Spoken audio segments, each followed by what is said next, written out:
50 years. That's how long it had been since Anna last beat Celina. Until last September, a young up-and-coming program under a new head coach finally got the win that put them on the map. Tonight, 364 days later, a chance for the perennial power Bobcats to exact some revenge on their home field. Anna and Salina in a clash of top 5 teams in the state in 4A Division I on Friday Night Football. And with that, we welcome you inside the broadcast booth here in Celina. Mike Leslie alongside former Lincoln High and Kansas State linebacker Heckma Harrison. Heckma, somehow we've made it this long, 6 years into doing this without getting here to Celina. We're here tonight, one of the real powerhouse brand name programs in all of Texas high school football. 8 state championships, 68 straight wins from 98 to 02. This is one of the title towns of Texas. No, it absolutely is, and the beat goes on and on when you talk about the Bobcats. And like you just said, you cannot talk about dynasty in Texas high school football without mentioning the Salina Bobcats. It's an honor for us tonight to be here at Bobcat Field. One of this is the new home of the Celina Bobcats, but there's a reason why there are 8 state championship dates, years on the side of this building.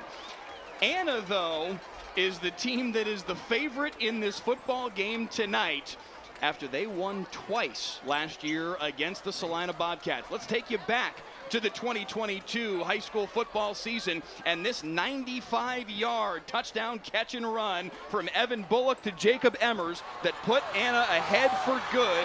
Emmers kicking off a junior campaign that would launch him into heavy recruitment and consideration as one of the top receivers in North Texas. And the celebration was on for Anna, making history with the first win over Celina in 50 years. Then in the playoffs, a rematch that would be just as tight. Anna coming out with the "Tell Your Girlfriend You'll Be Free Next Friday" banner. Celina trying to answer that, though. Noah Bentley, their quarterback, 19-yard carry here. He'd score on the next play. Game was tied at 7. Anna would respond, though. Bullock to Jonathan Brown. Take a look at this one-handed touchdown snag. 14-10, Coyotes back in front. This one was an epic back and forth all game long. Celina with the answer here. Trey Hollins with the touchdown run. 16-14 Bobcats. But Anna would get them again. Bullock to Brown again. 27-24 the final. Anna with the win as they beat Celina twice in one season. After Heckma Harrison, it had taken him 50 years to finally beat them again. Had to go all the way back to 1972. So to say the very least, the folks here in Celina remember how 2022 went, and they have every intention of reestablishing themselves as the big dog here in North Texas in 4A. Hey, Mike, they're tired of hearing it, all right? They are tired of hearing it. And I tell you, the confidence on the side of the Coyotes. Tell your girlfriends you'll be free next weekend. And these Bobcats haven't forgot it. This is going to be a good one. You can hear it. It's an environment here already here in Celina as the Bobcats make their way out onto the football field. They are fired up here in Celina to get a win over Anna. Anna similarly fired up, talking with their head coach Seth Parr earlier this week. He was rather frank with his thoughts about Celina. He said, hey, everything there is orange, and I don't like it. We think purple's the new orange in Anna. He said they're like the Hatfields and McCoys. He said we don't like each other very much. Makes for some entertaining football when that is the case.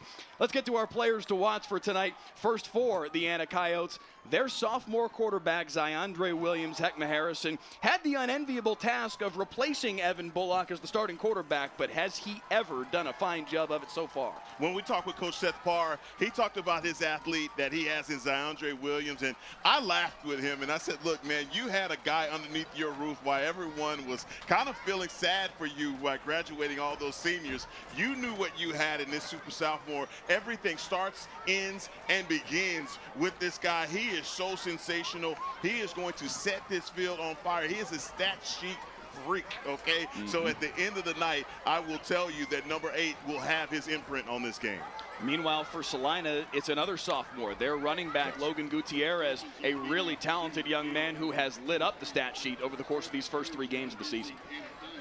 No, this is when you talk about Gutierrez, you know what? Coach Elliott had me at Deuce Vaughn when he gave the comparison between what his running style is. Kind of a small in stature guy, but I tell you what, he is a scat back and a guy that the Bobcats get behind. Also, one of those guys that when you open the paper and you see his stats, you're like, oh my God, I missed the guy go off. That's who Gutierrez is. He will go off. He's part of a two-headed monster for them in the backfield. They will run the football quite a bit tonight. He told me just a little bit ago that they do plan on running the ball a lot in part two, try and keep the ball away from what is a very high-powered Anna offense. Chances are very, very good that this is the first of 2 times that we see these two football teams meet. This is a non-district game. Don't try and tell anybody here that this game doesn't matter. Anna and Salina here at Salina, a top 5 clash in 4A Division I, and kickoff is next on Friday Night Football.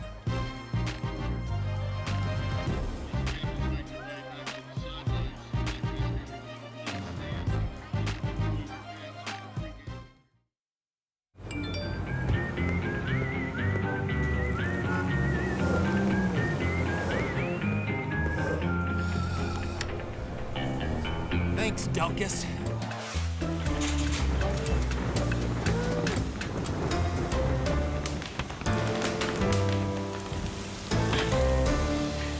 Thanks, Delkus. Possibly the most loved and hated man in North Texas. Whatever the weather brings, we bring the Delkus. WFAA has a legacy of changing the system. Most recently, we did a story on ankle monitors and how they don't work, and how criminals are committing crimes with ankle monitors. And yeah, there's legislative change coming.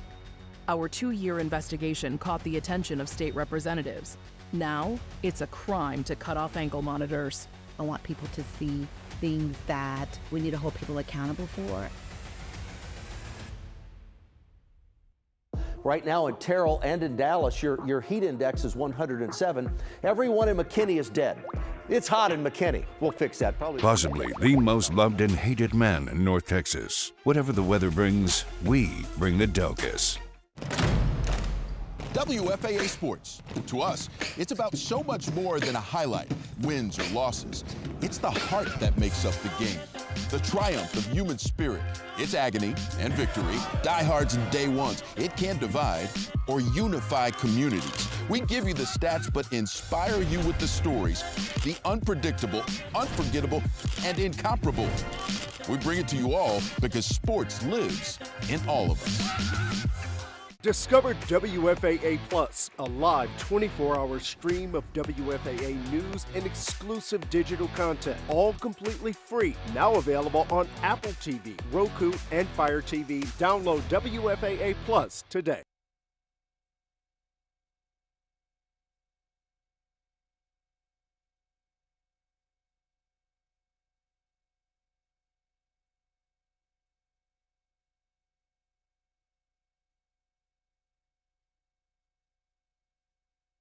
Touchdown! Catch a live broadcast of every play of the biggest high school football games. Next week, Euless Trinity versus North Crowley. Stream the broadcast free next Friday night at 7:30 on WFAA+. North Texas, it's a hot one today. If you're planning on taking the pups out, make sure to protect their paws. That asphalt is going to be hot. Thanks, Delkus.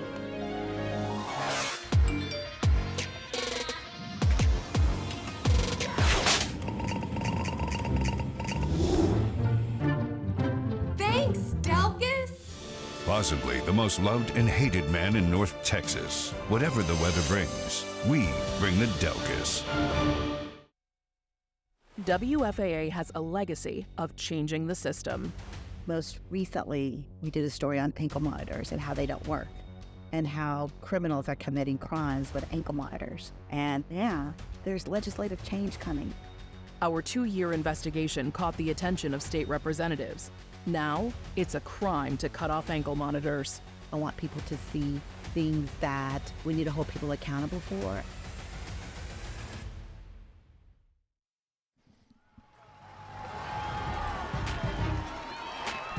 From Bobcat Stadium in Salina, Bobcat Field, I should say, in Salina, a top 5 clash as Salina hosts Anna on Friday Night Football.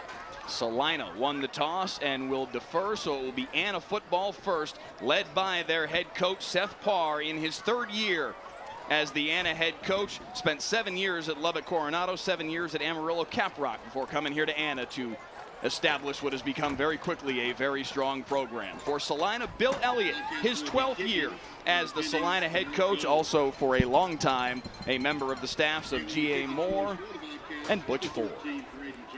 Again, it will be Salina to kick it away first. Anna's offense to take the field first tonight. Heckma Harrison, that means we get to see quite a show because this Anna offense can bring it. No, absolutely they can. And you talk about DeAndre Williams and his ability to stretch the field. They're trying to allow this kid the freedom as a sophomore. Now, you have to make sure you keep his reins pretty tight. But Coach Parr said, look, we want to let this kid go. We want to see him get into the groove of this offense, be able to read defenses. We've seen him set this up, but they know that they want him to become comfortable first by running the ball. He is an exceptional athlete. Kickoff kind of in a no man's land, taken at the 14-yard line, breaking a couple tackles out across the 30-yard line is Sean Steens, one of their starting wide receivers. And it will be 1st and 10 for the Coyotes offense. At their own, they'll say the 33 officially is the line of scrimmage. DeAndre Williams, the sophomore quarterback, leading the way for an offense that really all begins with him. Edward Chumley, though, the junior running back, is healthy now. He was kind of battling some stuff early on in this season. They feel like now with a week off a week ago, he's back fully healthy, and Seth Parr, Heckma, sounds really excited about what he can do for this offense. No, exceptional athlete, and they have so many of them. Jacob Emmers has been hurt for them, and he's their do-it-all guy on the outside. Once he gets back, this thing is going to be off the chain. Williams will go to the air on the first play from scrimmage over the middle, but right there to make the tackle is Salina's Colton Rodriguez, only a gain of 1. And I like that, just to start off with something comfortable, a crossing route back to Steens. And so making DeAndre Williams just comfortable in the pocket, they know that he's going to have to be able to throw the ball. They can't rely totally on his running ability. They do tell him, though, and then Seth Parr said this is unusual for him to tell a quarterback, go ahead and run the ball. Lowering his shoulder, but getting nowhere is Chumley. A strong tackle, and again, it's Colton Rodriguez, the junior. Yeah, Colton Rodriguez right now is starting off with the first 2 tackles for the Bobcats, but I like the energy that this Bobcat team has come out with, man. They are flying around. You saw that from the kickoff, but especially now on defense, they are not allowing this speed to outflank them. And very quickly, a 3rd and 9 for this high-powered Anna offense. Salina showing blitz. Delayed handoff for Chumley. Chumley's got space, but tripped up.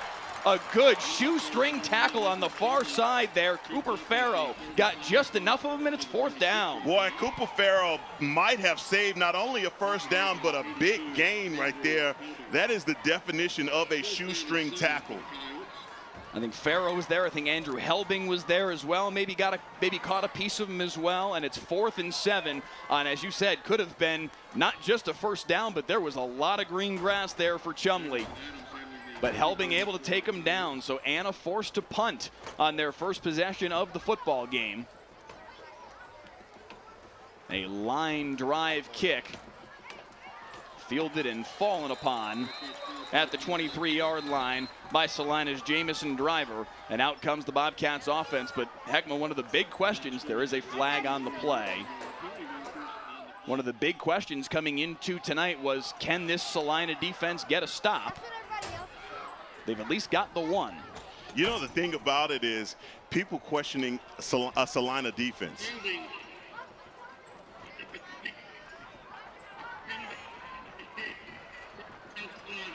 Very tough to hear the microphone of referee Bill Theodore tonight, but it was a hold against Salina on the return. A penalty that will not impact possession, but will dock Salina some yardage all the way back to their own 13-yard line, so a 10-yard penalty on that. And that puts Salina in a hole. But back to what you're saying. Yeah, Mike, we're all trying to work out the kinks, and the referees are doing the same thing. But their defensive coordinator, Aaron Ford, son of legendary coach Butch Ford, a guy that knows full well about defense. So you don't ever question Salina's defense, and you saw it right there on that possession with the 3-and-out. Flag on the play as Logan Gutierrez gets loose into the secondary, out across the 30-yard line. A pickup of 17 for a moment, but already the preliminary signal will hold on the offensive line from Celina.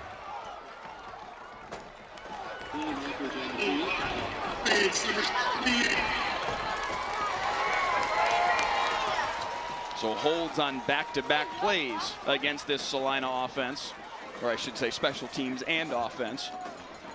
This one will be a half the distance to the goal penalty, docking them about 6.5 yards inside the 7, and it will be first down and 17. Look at the size of this offensive line for the Bobcats. They are big up front. They'll again go with the handoff here for Logan Gutierrez, and he lost the football. They're going to say he was down prior to that ball coming out. Willie Boyd pounced on top of it. We'll get another look. Boy, look at this block from number 72, Tyler Weeks. Woo-hoo. I don't even want to call that a pancake. That was an ice cream block. That's just laying you out. Boy, that is that's good stuff up front from the 6'3", 275-pound senior. So Gutierrez, the sophomore, has gotten the carry on the first 2 plays that Celina has run. He'll get it once again here on 2nd down and 8. This time, Anna able to pile him up in the middle. A pickup of about 2.5 on the play. It'll be 3rd down and 5. And you see the Bobcats, they have come out just in power formation. They are running downhill at the left side of this Coyotes defense. They are going to have to bring in some reinforcements over here on this left side. Brandon Green, the senior, 6'2", 207, he is having a hard time holding up over here because they are running the kitchen sink towards him. 3rd down and 5. This is a Celina offense that's what they do. They are a physical group. They've got a big offensive line. They like to run the ball. They will go to the air here, though. Knox Porter behind his intended target and incomplete. He had a man open. Andrew Helbing, I believe, the intended target, although they do not have an 83 on the roster. He wears 82. We'll double check to see if we can get some clarification on who 83 is. The roster we were given didn't have one. Flag on the play, though, goes against Anna, and it's going to give Celina a free first down. Boy, that is a tough break for the Coyotes because they do such a wonderful job there holding them on to a 3rd down. Getting the 4th down with the stop or the pass that was behind the intended receiver, and with the penalty, they give the Bobcats new life. Man, you don't want to do that if you're the Coyotes.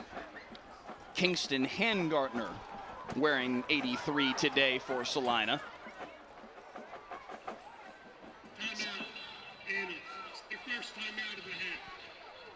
So only 3 minutes and 33 seconds into this football game, Heckma Harrison, Anna having to burn their first time out. Not the start Seth Parr wanted tonight. No, not the start. I mean, look, we know that this is a rivalry game, and in Anna's eyes, they come out, I believe, just a little over-aggressive to start, and maybe that penalty was indicative of that. These guys have to calm down and not shoot themselves in the foot. That is one thing that you don't want to do versus a Bobcat squad that will definitely expose you if you make too many of those self-inflicted penalties. So this drive, very important. This first drive, very important to both of these teams on offense and defense. Out of the timeout, 1st and 10 for Celina at the 24-yard line. So they've been able to work their way back from those 2 holding penalties to put themselves in a better situation here. To the air they'll go. Quick throw near side. Jacob Henry on the receiving end. Henry will dive down at the 30-yard line. Celina's head coach Bill Elliott in his 12th year at the helm. Heckma, we mentioned it before, an assistant coach under both G.A. Moore and Butch Ford. 8 combined state championships for those 2 men as Gutierrez takes the handoff, breaks a tackle into the 2nd level. He'll have enough for a first down. But Bill Elliott knows a thing or two about winning football games here at Celina, coaching under both of those men and taking a team of his own to a state championship game in 2015. But you know he wants to add that 9th title here for the Bobcats. No, he absolutely does. But I tell you what, man, we got an opportunity to talk with Coach Bill Elliott. I had to tell him, how impressed I have been with him. I followed his career. A very impressive man, and the kind of man that you want your son to play for. He is generating great men out of this Salina Bobcat program, and you just Google this guy, and you if you're not inspired, you don't have a pulse. He's just a great person, and other than that, I don't know what this guy eats. He is probably one of the biggest ripped up human beings that I've ever seen. Just an impressive mountain of a man, and he's talking about, I've coached some of these guys' fathers and some of their uncles, and I had to ask, like, how old are you? Just a great guy, great conversation, and like I said, man, just one of those guys that you pull for. He played offensive line at TCU in the late 80s, early 90s. He looks like he could have played there in like 2007. Yeah. 3rd down and 7 here for Salina. Porter in shotgun, Gutierrez to his right. That could have been a false start, no flag, but Porter's taken down from behind anyway. Ripping through for the sack for Anna is Alex Martinez. This is so impressive. You see right there, and that's C.J. Miller. C.J. Miller on that tackle. This is what the Coyotes, they love this defense. And I'm telling you at home, if you're watching, this Coyotes linebacking core, they are the truth. Talk about physical, guys that will meet you at the line of scrimmage, they are that. Good punt up the middle of the field, driving all the way back to the 24-yard line. Anna's return man, Jabari Finney, but he's able to make a decent return out of it. Out across the 30 to the 33, and back comes this Anna offense. But credit to both of these defenses in a game that we thought coming into the night, hey, this might get track meaty, at least so far. Both defenses standing tall and getting a stop. Hey, I am a defensive-minded guy, so I'm happy. I am not. I know you're not. And so you just made up a whole word about track meaty, and I don't want it to be track meaty, all right? I want this thing to be on the bone, all right? I want both defenses to do their thing, Mike Leslie, and I can't. This is one of those games that you anticipate big hits tonight. There was a big one on the far side there as Andre Williams hit Ronald Bell Jr. for a first down. Pickup of about 11 on the play, and that will move the chains out to the 45-yard line, the new line of scrimmage. What a start to the season Ronald Bell Jr. has had. 5'10", 165 pounds, and a guy that is electric. And you saw right there from Williams, that throw on the outside, he's comfortable, and we still haven't seen him display his legs yet.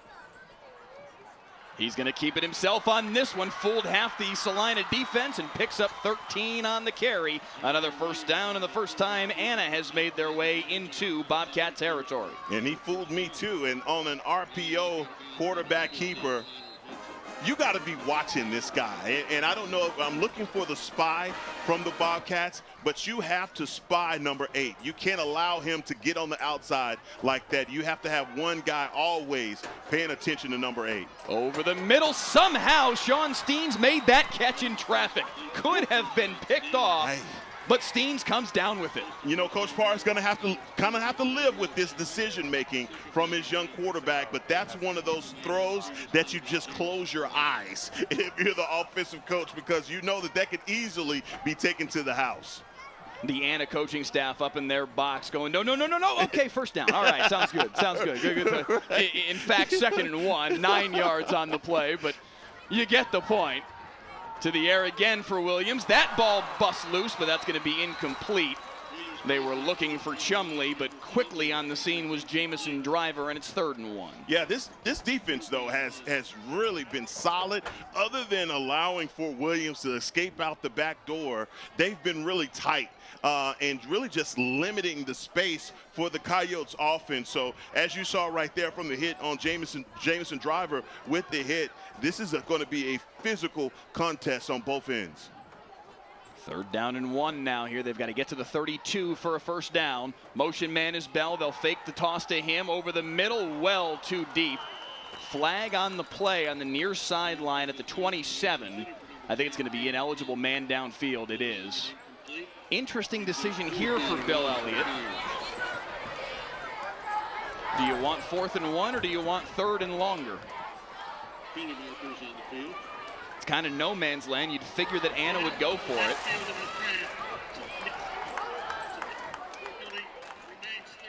He's going to take the penalty yards and try and put Anna in a 4th and longer than just 1. But you said it. Definitely no man's land for your offense. You're at about the 38-yard line now.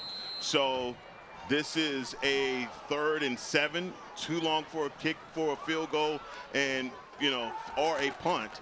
Pressure off the edge over the middle on the wheel route. Just able to make the diving grab is Edward Chumley, and he moves the chains. That's a good grab from Chumley. If you could put that on him, put it up around his chest, he's going to have more room to run. Going back to that last play where there was a penalty, Williams misses a wide open receiver. And so those are the things you want this young man to calm down. He's going to take off and run for it here on 1st and 10.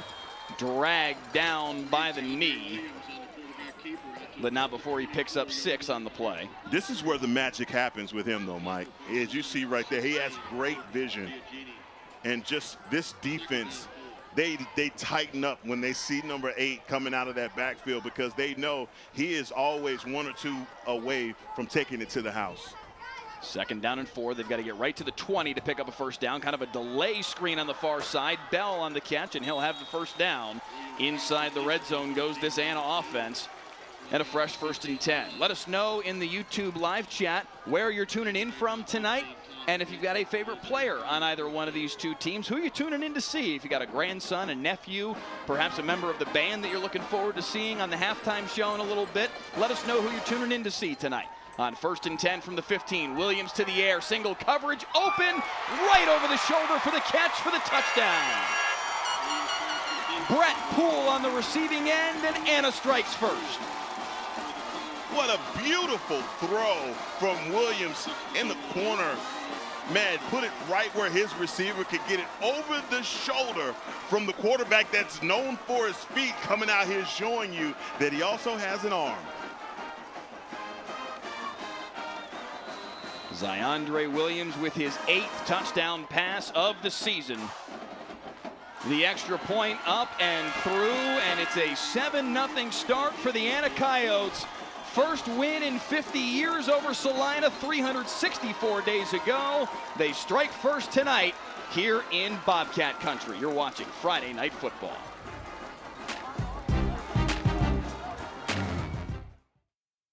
Touchdown! Catch a live broadcast of every play of the biggest high school football games. Next week, Euless Trinity versus North Crowley. Stream the broadcast free next Friday night at 7:30 on WFAA+. North Texas, it's a hot one today. If you're planning on taking the pups out, make sure to protect their paws. That asphalt is going to be hot. Thanks, Delkin.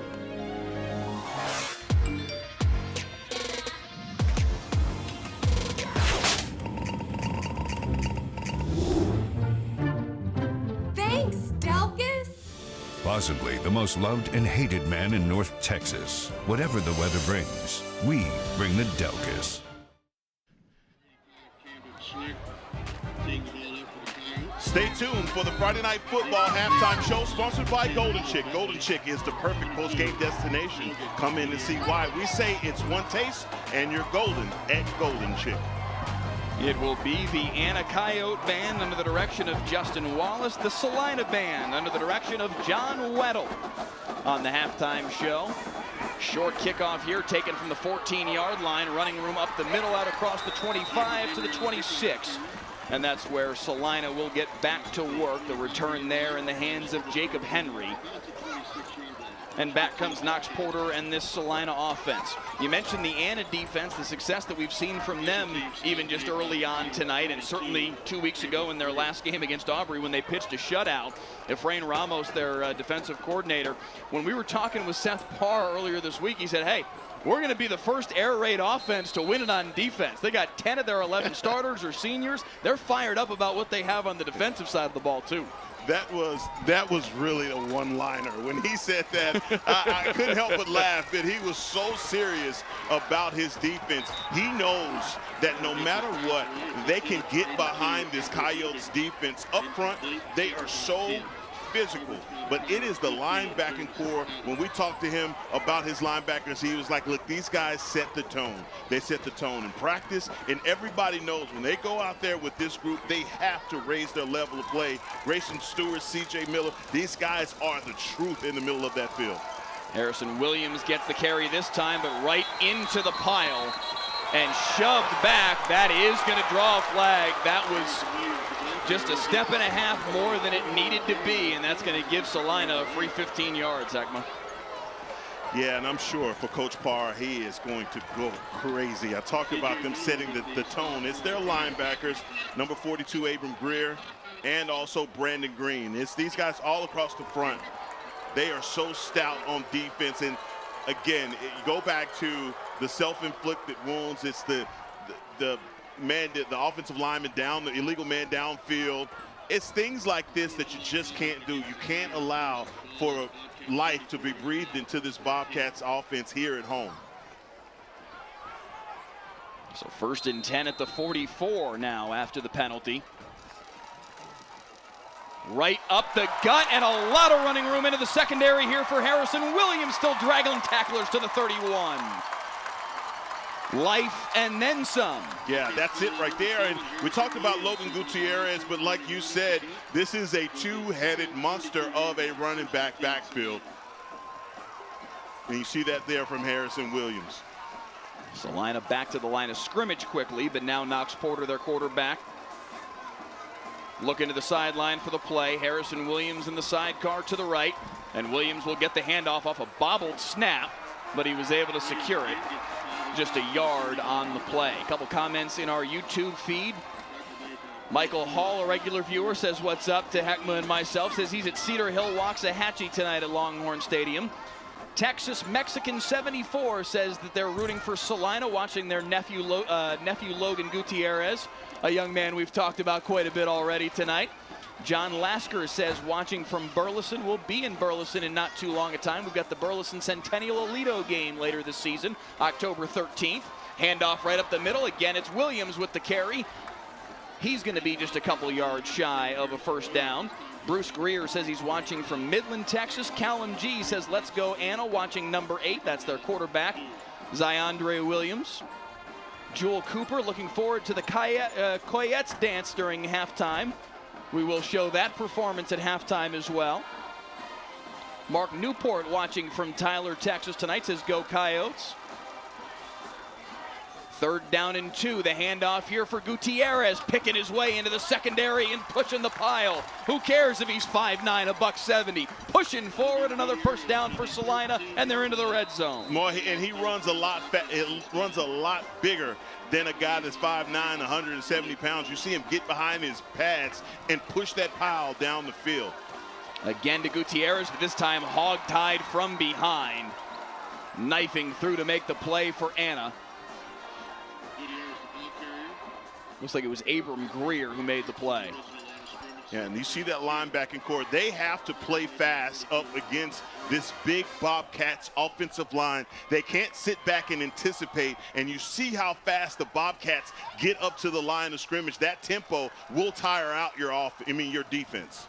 Harrison Williams on the handoff this time. He's inside the 10. Give him 4 on the carry. It's going to be 3rd down and 6. Salina can get a first down without scoring. They've got to get to about the 3-yard line to move the chains as we tick down to the final minute of this opening period already. A fast-moving Heckma Harrison first quarter. It really is, and this is some power running. Up front, both of this offense and defensive line, they are going to war up front, and there are some heavy collisions happening up front. 3-back formation behind Porter, but he's going to roll out. Looking end zone, fires! Did he hang on to it? No, incomplete. A second official comes in to overturn. Incomplete.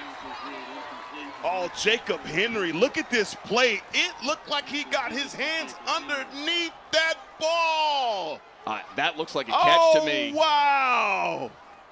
Durwood Manley, the line judge, came in and emphatically said incomplete pass. That looked like a catch to me. Come on, man. Give me some home cooking. We're in Celina.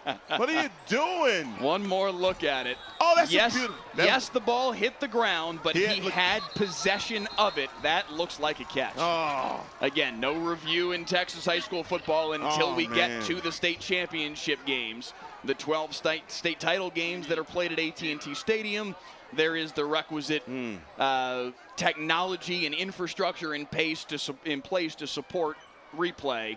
Otherwise, there is no replay in Texas high school football. So the call on the field will stand, but that certainly looked like that should have been a catch and a touchdown for Salina. That is tough because I tell you, that's a beautiful route, though, by Jacob Henry. You see he gets his head turned around and in position. He's underneath that ball. I know we're showing it in a way. Look at his arms. That right arm gets underneath the ball. He rolls and tucks it into his belly. Look, I know. Look, I'm here for good football, and that looked like a great football play. Yeah. So instead, Salina's going to try the field goal from the right hash, a 26-yarder. For Braden Johnson, who is 1 for 2 on the year. He's already hit a 34-yarder this season. This time from 26 on the right hash.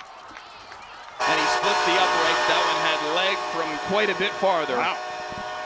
And Salina is on the board with the 26-yarder from their junior kicker, Braden Johnson. 7-3, but Hackma Harrison very well could be 7-7 right now. That certainly looked like it should have been 7 points for Salina. I don't know. I'm going to say something like, don't cry over spilled milk. I've never cried over spilled milk, but I would have cried over that one, okay? That's just, you know, for me, I look at the Bobcats and the way that they've been moving the ball on offense. They've taken advantage of every miscue from the Coyotes, and they got their running game going, and they called the perfect pass play at the right time, caught the Coyotes defense off. It's just execution. Yes, could that pass have been better? Could have hit him a little bit higher in the chest? Sure, that Jacob Henry would have made a great catch. But look, here we are, and 7-3, and I can't complain about a thing with this game because it has been physical. Both of these teams have brought their lunch pail, and I don't know how this one's going to go for four quarters because somebody's going to have to tap out here because this is a physical football game. Couple comments from the YouTube feed. Cicada says not a catch. Frozen Grape says that's a catch. Come on. Come on, I'm with Frozen Grape. He saw it. Greedy Mo says, nah, bro, that ball hit the ground. Oh, come on. The YouTube comments all over the place. Good kickoff here is going to force a decision. It does bounce into the end zone, really fortunately for Anna, because Sean Steens was kind of in no man's land there, and that could have gotten dangerous real quick for the Coyotes. But instead it's a touchback, and out comes this Anna offense. You know, I think the rules changes on kickoffs have kind of made things, when you put a kick up like that, Steens just has to make a decision on what he's going to do. Fortunate for him, that ball rolls into the end zone and is a touchback.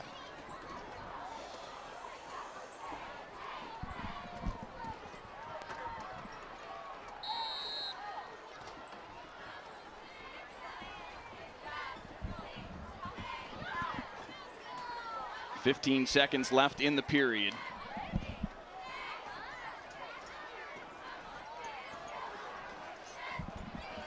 Williams trying to get outside the pocket, but knifing through to make a very nice tackle is again Colton Rodriguez. Heck of a first quarter that young man had. And the first period has come to an end. It'll be 2nd and 12 for Anna when we return on Friday Night Football.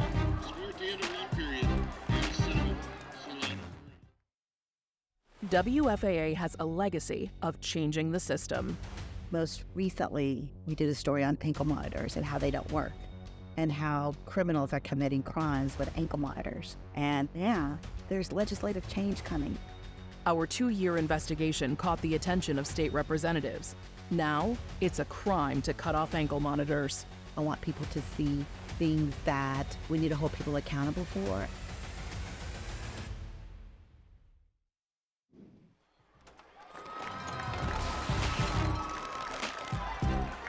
As we welcome you back to Salina Bobcat Field, our host tonight, 6,500 capacity here in Salina. The host this evening, the Anna Coyotes, led by Seth Parr, who heck took this program over in 2021.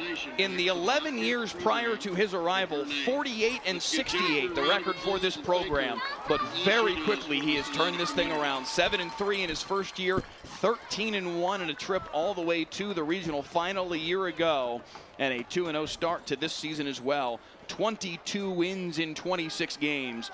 In a blink, Seth Parr has turned this program around, and in a blink, all of a sudden, Anna Salina has become this juicy little rivalry. Yeah, they want to know where this guy came from, and he came from Coronado. You know his coaching lineage, and he's just one of those guys that is a program changer. All of these kids believe in him. They flock to him, and he's just one of those another one of those great coaches in Texas high school football.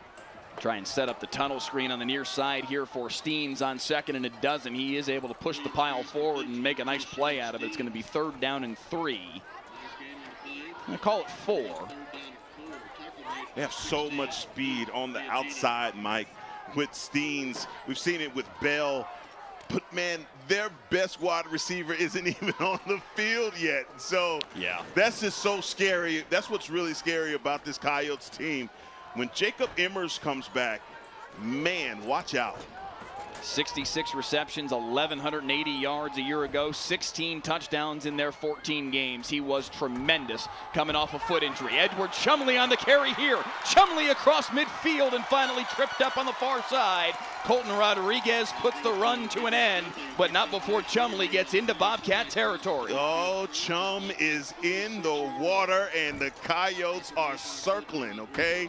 This running game is getting going, and it's always set up by actually the arm of Williams. 1st and 10 at the 46. Chumley's going to get the handoff again. Breaks a tackle and turns what could have been no gain into 3.5 or 4. And I love this also. What you do is now your offensive line is just starting to tee off, though, on this Bobcats defense. The Bobcats are stout up front as well. They have some great guys up front. And look no further than number 23, Ben Thomas. This kid has played defensive end, 6 foot, 185 pounds, but he plays a lot bigger than that. Call it officially 3 on the play. 2nd and 7. Williams to the air, but overshot his intended target, Ronald Bell Jr. That's the one thing about Zandre Williams' game, that once that starts to come together, I'm telling you, he is the complete package as a quarterback. Just sometimes arm is erratic, but you expect that from a sophomore, okay? Yeah. Just a kid that's going to settle into his physical abilities. But, man, the future is so bright in Anna. Seth Parr said he's up there with the best quarterbacks he's ever coached. He's going to dump the screen off here to Chumley. Chumley breaks a tackle. He's got the 1st down and then some. Out of bounds at the 27-yard line. Hit hard at the end of the play. But just think about that statement from Seth Parr talking about this young sophomore quarterback. Says he's up there with the best quarterbacks that he's ever coached. That includes the young man who's starting at Baylor right now, Sawyer Robertson, who played for Parr a couple years back. He's coached some good QBs. That's high praise for this young sophomore. And you know, when you hear a coach make a comment like that, you have to say, like, you want to say, like, Sawyer's not on the phone, coach. It's okay. But he meant what he said when he said it. But I want to go back to that last play, because that was a great play by the offensive coordinator, Wilson Rigg, with the screen. He really did catch the Bobcats off balance for that 1st down. Steens with the catch there over the middle, just a pickup of 2. It'll be 2nd down and 8. Parr had nice things to say about Sean Steens, too. He said, listen, I think he's every bit as talented as Jacob Emmers is. Wow. I tell you what, man, he's high on this kid. He's high on his team. He felt like the fact that they weren't preseason top 5 was a mistake. Bell with the catch here. Wrestled to the ground at the 19-yard line. It'll be 3rd and short. Yeah, and he took it as disrespect. You could kind of hear it in his voice. He did not like the rankings. And he just felt like the powers that be or the preseason polls just didn't know what he had in his holster. And he couldn't wait for this opportunity. I was actually listening to Greg Tepper and Matt Stepp, the two guys at TexasFootball.com, who basically are the ones who make the rankings. They were even saying earlier this week, talking about this game, they said, we weren't really sure about Anna. As the handoff here goes for Chumley, he's going to have just enough for the first down right at the 15-yard stripe. They said we weren't really sure. All right, Anna had a fantastic season, but they lost a Division I quarterback. They lost a Division I running back in Breezy Dubar as well. So what's this team going to be? But they said they saw Ziondre Williams slinging it around at the 7-on-7 state tournament over the summer, and that was where they kind of like, all right, we may have undersold Anna. They might be okay because Ziondre Williams can sling it around, and through 2 games, he's proven that to be the case, and zoop, here they've gone to number 2 in the state. 1st and 10 off the carry there from Chumley. Williams over the middle, wide open, touchdown Anna. 2 on the day for Brett Poole, the junior. And look at Brett Poole finding this open spot in the defense. That's just great anticipation, but even better pass. And that's Eric Bowen. Bowen catches that, number 80, for the touchdown. My apologies, was it 80, not 88? It was okay, 80. It was Eric Bowen on the receiving end for the touchdown.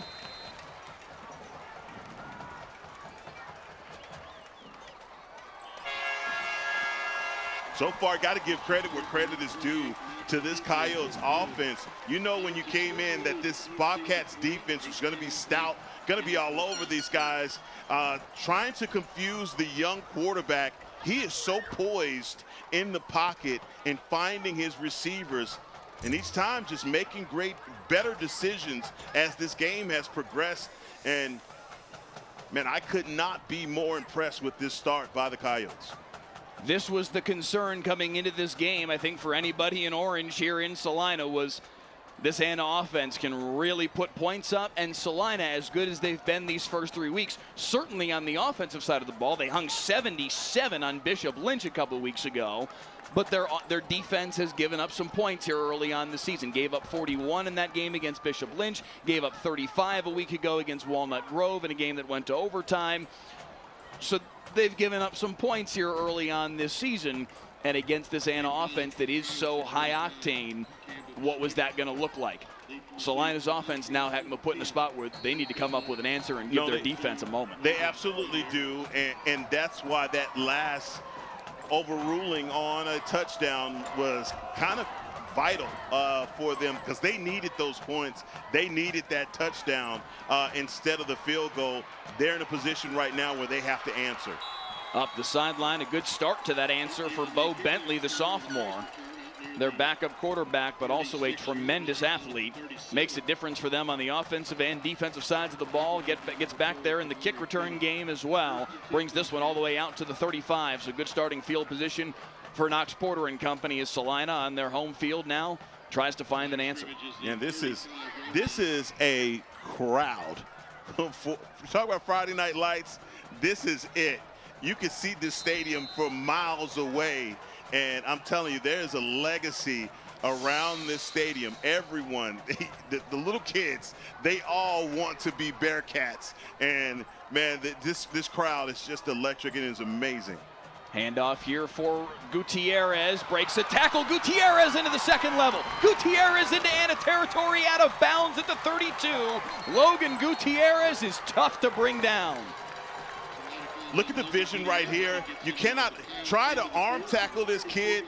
My God, he's bouncing around the jump cut to continue the run, the stiff arm, and now off to the races. They talk about his height, they talk about his size, but man, this kid has a lot of dog in that heart. I'll tell you what, when Bill Elliott earlier this week invoked the name Deuce Vaughn, I kind of, really? Yeah. Really? That jump cut right there was special. No, that's serious. Special. That was a fantastic move, and a flag at the back end of this play is going to bring Salina even closer as well. That was a terrific cut that not a lot of kids across the state can make. That was it, and this is a sophomore running back. That was a special move. No, going to be around for a while, and I'm telling you, they are proud to have number 22 in the backfield. He's going to get the handoff again. you better bring 3 white jerseys to bring this kid down, or you're not going to get him down. The son of his father, still to this day, Bill Elliott was pretty certain, holds the all-time rushing record at Frisco High. So the lineage is there, and already just as a sophomore, made some plays last year as a freshman, but this year as the sophomore now in that 2-headed monster with Harrison Williams, and showing he's following in Dad's footsteps here. Yeah, no need in breaking down his DNA. He's got football in his blood, and if his dad was that good, it was only right that his son Logan be as good. Flag on this play here is going to cost Celina some of those yards.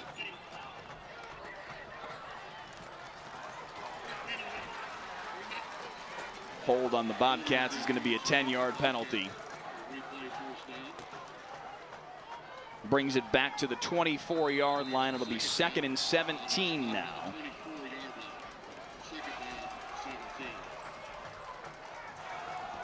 Salina is definitely a run-heavy offense in a spot like this. Knox Porter, the senior quarterback, probably got to go make a play here.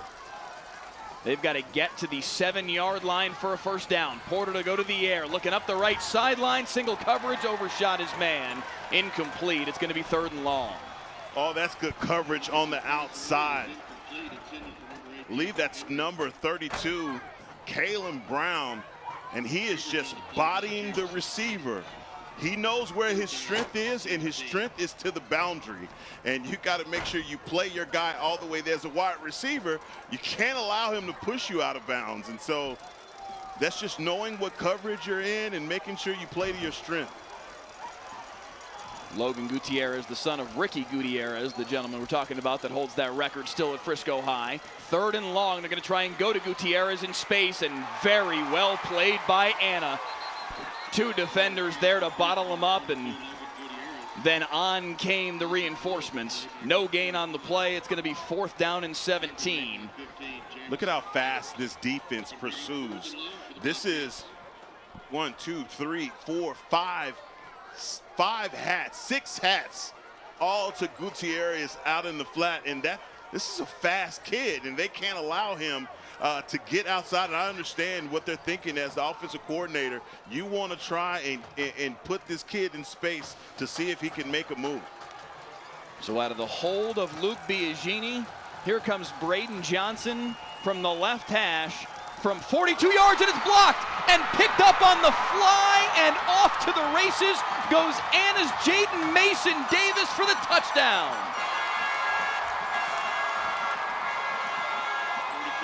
Is this Sunday night football in the Meadowlands? Anna strikes on the blocked field goal for 6. Not blocked up well, but that block when these guys got through and got their hands on the ball, just taking it to the house. The Coyotes right now are all over the Bobcats. There's a flag in the end zone, probably for unsportsmanlike conduct on the celebration. Jaden Mason Davis on the return. It will be, as you're saying, a unsportsmanlike penalty against Anna for the celebration enforced on the kickoff. You may have just heard there from Bill Theodore, our referee. But what a sequence there for Anna to take this 20-3 lead. Extra point forthcoming. Bill Elliott looking for some clarification here prior to the PAT. Yeah, that definitely, look, it's a house call. It's blocked. And nothing you can do about it right now. The Bobcats are on the ropes and probably just shell-shocked right now, trying to figure out what the heck is going on. You came into this game thinking that you're going to have a closely contested match, and the Coyotes had something else in mind.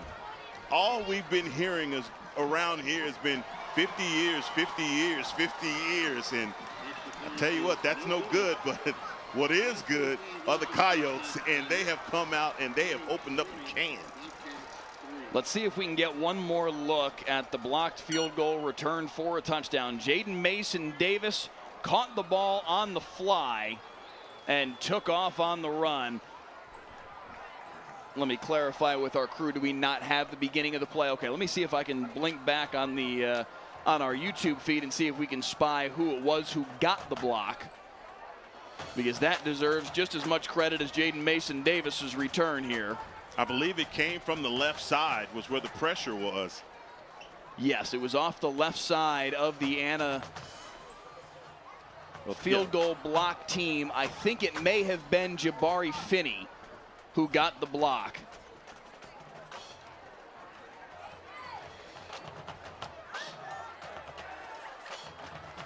And Jaden Mason Davis returns it for the touchdown, and it's 20-3 in favor of Anna. Incredible. All three phases right now dominating for the Coyotes, and 5:45 left here in the first half, and I just believe that the Bobcats need to manufacture some points here.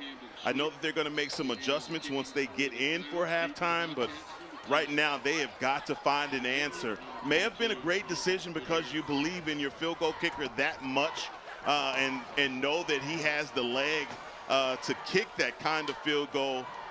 But man, that's a great response from the Coyotes.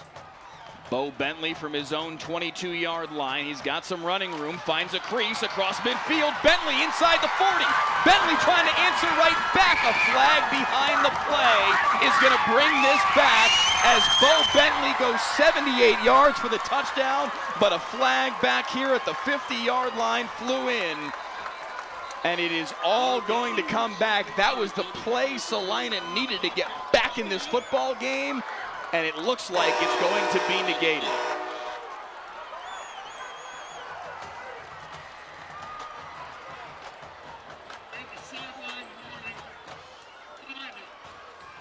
Okay, so the play counts. There was a flag on Celina. However, the first sideline warning is not enforced. It is just a warning. The second time it is penalized. So the touchdown counts. That is huge. That is huge, and that is a play that the Bobcats needed, and that is a great response from Bentley.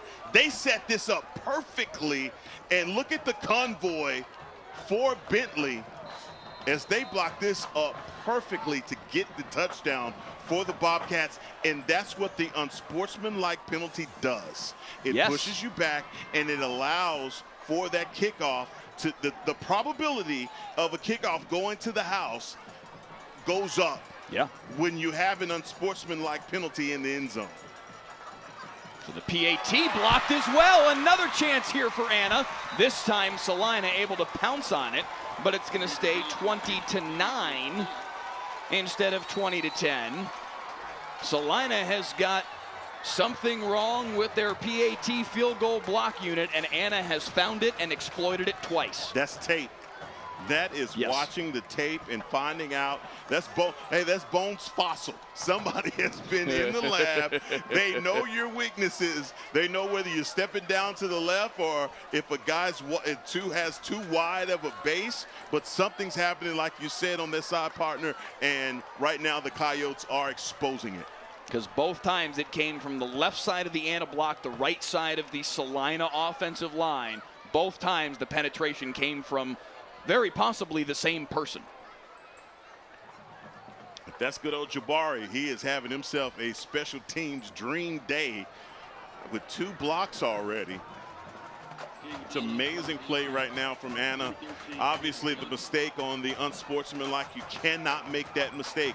If you're a young athlete watching this, I know the temptation when you make a big play, guys are on social media, you see everybody, on those destroying videos, razzing each other. You can't do it. You don't do anything but penalize your team. And I'm not, destroying is good and his videos are awesome. My kid watches them. But I'm telling you, in a situation like this, you cost your team. You just can't do it. Kickoff into the end zone here from Salina.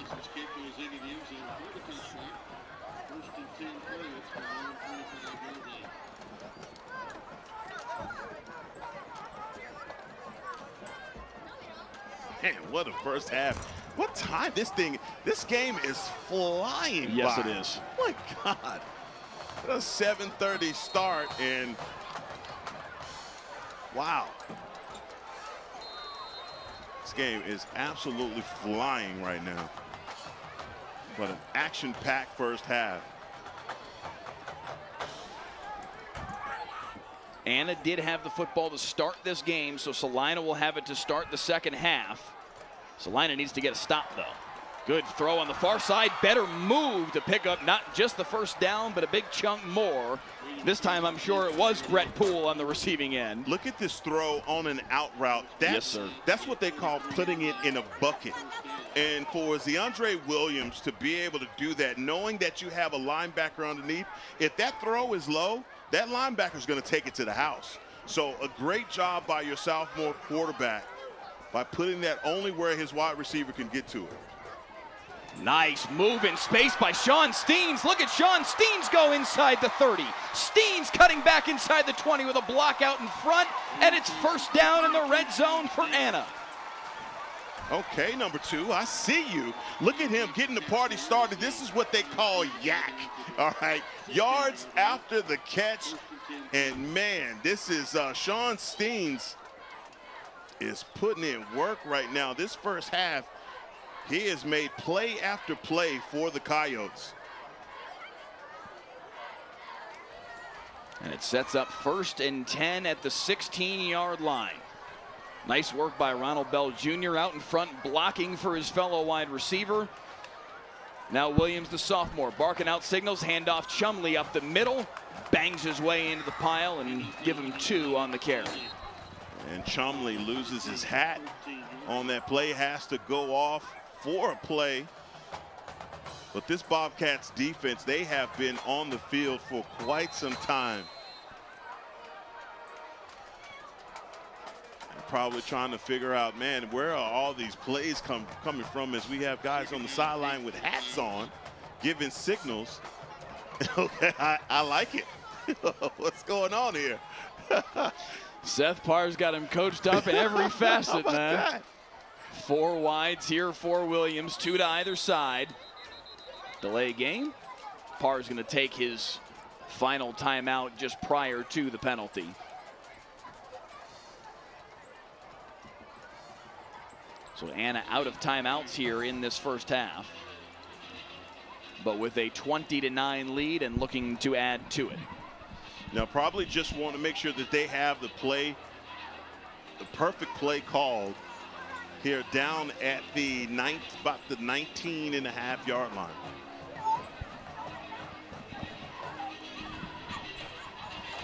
Stay tuned for the Friday Night Football halftime show, sponsored by Golden Chick. Golden Chick is the perfect post-game destination. Come in and see why we say it's one taste and you're golden at Golden Chick. That halftime show coming your way in 4 minutes and 40 seconds worth of game time. The Anna Coyote Band will take the field first. Justin Wallace, their band director. And then the Salina Band will follow. John Weddle leading the way for the Bobcats. Out of the timeout for Anna, 2nd down and 8. They've got to get to the 6-yard line for a first down. Williams going to tuck it and run. Williams may just have enough for a first down based on the spot from the near side. Yes, indeed, 1st and goal. Oh, that's where he is so dangerous. You see, he's looking back, and he is pretty much the Bobcats have perfect coverage on. But even when you have perfect coverage and no one spying number 8, it is at his discretion to take the ball, tuck it, and run it. And you see right there, he goes right in and gets the first down. Boy, tough position for the Bobcats to have to cover all these weapons for the Coyotes. 1st and goal from the 6. 3 wides to the near side right. Handoff in the middle, and Salina bottles it up quickly. George Rogers got the carry. Maybe a half a yard on the play. Yeah, defensively, they've been stout in the middle of the field. I think where they haven't had success is out on the edges. That's where they've been exploited. With the Coyotes, with all the team speed that they have, are able to capture those edges. These guys are really hard. Guys are really hard to stop. The Bobcats are losing their leverage way too quickly. So that's one of the adjustments that they have to make at halftime by making sure they hold those blocks. Williams going to roll left. He had 3 wide receivers that way. Looking backside, back of the end zone, tipped, and no, not quite hung on to inbounds, just beyond the end line. Nearly a terrific catch from Ronald Bell Jr. And right here, just trying to put this one on a rope and tipped, but right back of the end zone, and the referees know what they're doing. They're holding that call to the last minute, making all of us hold our breath. Bell had his heels on that white line, according to the officials that were 2 of them both right there and confirmed with each other. Good officiating work from this Fort Worth football officials crew led by Bill Theodore. They were right there to make the call. Now 3rd down and goal. A little bit of a trying to confuse the Celina defense, and it looked like Anna did a little too much there, and it's going to be a false start. Yeah, they come out with a power formation. You see a linebacker coming onto the field, and Abram Greer, outside senior linebacker. So now 3rd and goal from the 10. I anticipate this to be 4-down territory if you're the Coyotes. Does this make this easier or harder for Salina's defense? Anna's got to go farther, but now they've got more grass to work with to get their weapons in space. Williams looking left over the middle. Incomplete. In and out of the hands of Eric Bowen, and it's 4th and goal. Good job by Jamison Driver. In a situation like that, especially with a receiver coming across the middle of the field, you don't want to expose your hands too fast. You got that left hand where you don't want to grab him because you know you got that backside judge that's going to throw the flag if he sees that as a PI. You're in just really no man's land as a defender, but you have to play the ball, not the man. Really, really nicely done by Driver, the senior who was 2nd team All-District a year ago. Now a 27-yard field goal will just get through for Anna kicker Camden Schlicht. And it's 23-9 in favor of the Coyotes. But that's an important sequence there, Heckma, because 1, Salina shows that they can bow up and get a stop. 2, it keeps it a 2-score game. Yep, they needed it. They absolutely needed a stop right there because, look, the Coyotes have had their way. It has been those blocks on those field goal attempts that have really made a difference in the psyche of the Bobcats because they are asking themselves, how do we answer? You know, if we need a late field goal, do we even have the confidence that we can kick field goals right now? These guys are just really disrupting everything that we do. So for the Bobcats, they have got to go in at halftime, circle the wagons, figure out what's going wrong and what's going right and stick to it. I tell you what is going right, and that's giving the ball to number 22, Logan Gutierrez. And so I'm going to make sure that I feed number 22 early and often here in this second half. You're only down by 2 scores, okay? And so there's no hitting of the panic button happening right now if you're the Bobcats. So Schlicht with the 26-yard field goal, 23-9. 2:49 left here in the 2nd quarter. Fair catch called for and made by Salina's Bo Bentley, the young man who's already got a kickoff return for a touchdown today. I'm saying, hey kid, go make something happen. Hey, that's took the words right out of my mouth. I'm like, Bo, come on. Run this back. You already have a house call.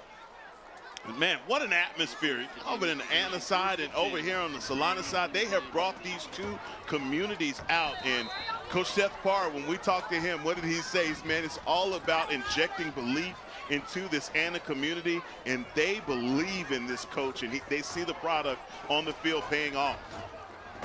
1st and 10, handoff here for the other back, Harrison Williams, and I really shouldn't call him the other back. He and Gutierrez have been in almost an equal timeshare so far this season. Both of them have been fantastic.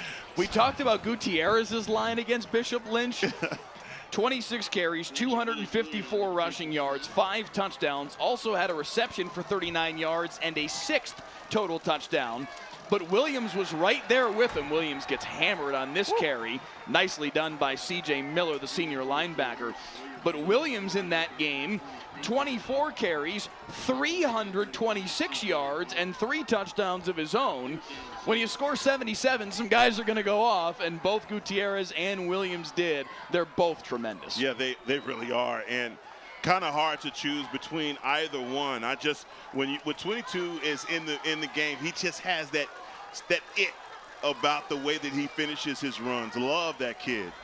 To the air they go. Porter looking up the far sideline. Has a man, but just overshot his intended target. Incomplete. He was looking for Jacob Henry. You hate to see that because they've been waiting on a big play. They need one. And maybe Jacob Henry right there with maybe just a step on Jabari Finney. So now with $1:42 left in this second quarter, Salina's going to have to punt it away. That's the bad news, is that you're going to give the Coyotes the ball back. That punt was nearly blocked. We've already seen a field goal and a PAT blocked. Now it's going to be good field position here for the Coyotes as Jabari Finney returns it back into Salina territory at the 46-47 yard line. 1:33, no timeouts for Anna, but with as high octane as the Coyotes are, that may be enough time. Yeah, they may not need it, but that last stance from the Coyotes defense, they are, I'm telling you, these guys are feeling it right now, and they are taking advantage of that offensive line for the Bobcats. Williams over the middle. Steens dropped it, nearly intercepted. That's a throw across the middle. That's a dangerous one for Steens, running him right into a headache. Biagini, the sophomore, the younger of the two Biaginis on the roster. Good job by Biagini. Nearly picked it off. Yeah, good job of him pulling up right there at the last minute, because most of the time, for a defender, you want to put a big shot on the guy. 2nd and 10, handoff Chumley. Not a lot of running room. Able to fall forward for 3. 80 seconds left in the half. It'll be 3rd and 7. Clock continues to run. He talked about not having that timeout, 3rd down. So they're in a position where they need to try and pick up a first, not in field goal position, but maybe try and take a shot down the field here. Flag on the play. Looks like it's going to be a false start on the Anna offense.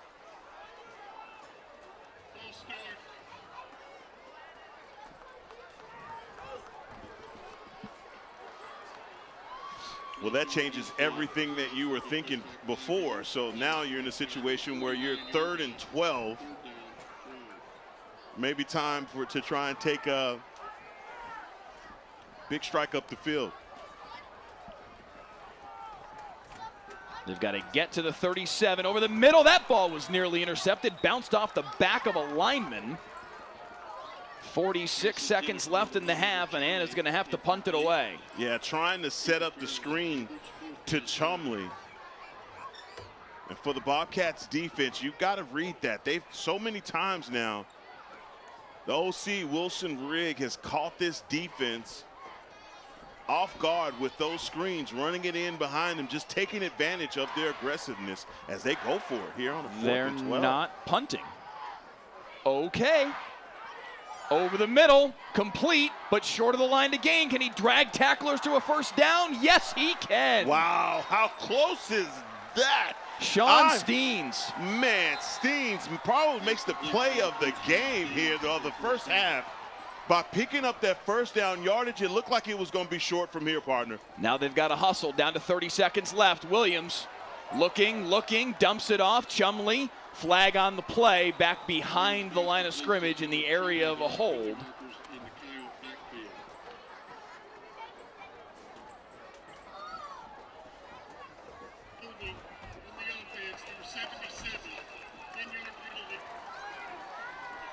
It's Marcos Rivera, the sophomore right guard, that gets called for the hold. Got to go back to that pickup of the first down from number 2, Sean Steens. That is just huge.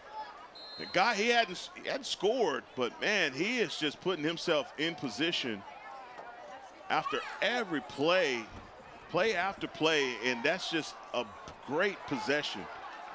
Throw on the far side, complete to Brett Poole. 16 seconds left in the half. Everybody getting in on the act for the Coyotes. Dean Hamilton on defense for the Bobcats.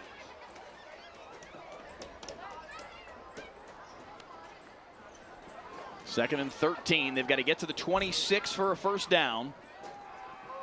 But they've got to get a good bit farther than that to be in field goal range. That ball overshot Steens. Good job here by the Bobcats defense. They're just playing coverage right now. Going to an odd front and dropping everybody back into coverage. Don't want to give up any big plays before you go in for the half.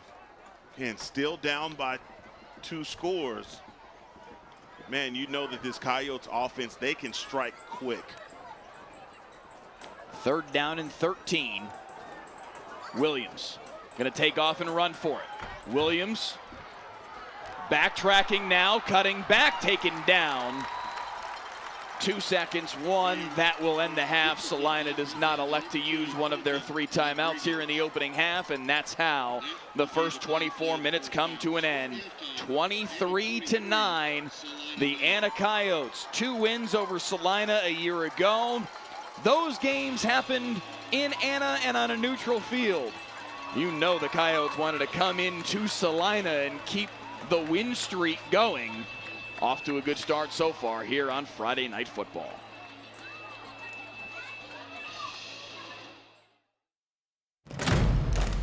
WFAA Sports. To us, it's about so much more than a highlight, wins or losses. It's the heart that makes up the game. The triumph of human spirit. It's agony and victory, diehards and day ones. It can divide or unify communities. We give you the stats, but inspire you with the stories. The unpredictable, unforgettable, and incomparable. We bring it to you all because sports lives in all of us.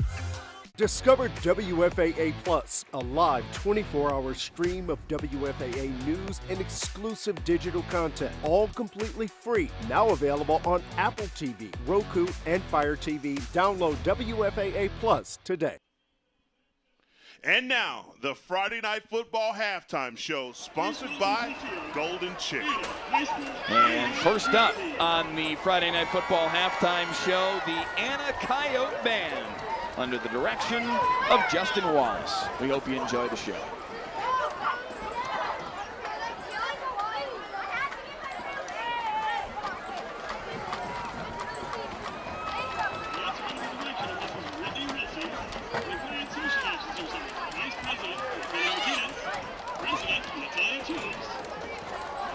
Dance officers are First Lieutenant Henry Johnson and Captain Ray Supper.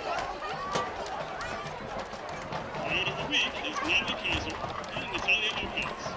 And tonight, they're performing an upbeat string jazz routine to Empire.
23-24, Anna High School. Ah, yeah!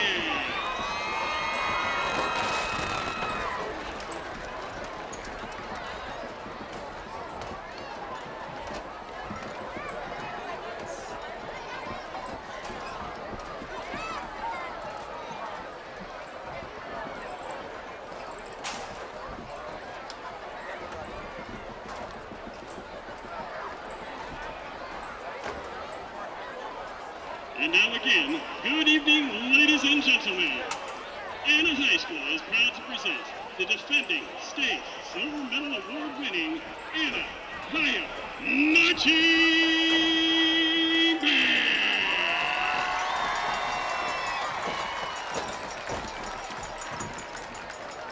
This week, the Clown Bandsmen of the Week are Josue Sanchez and Ellie Woods.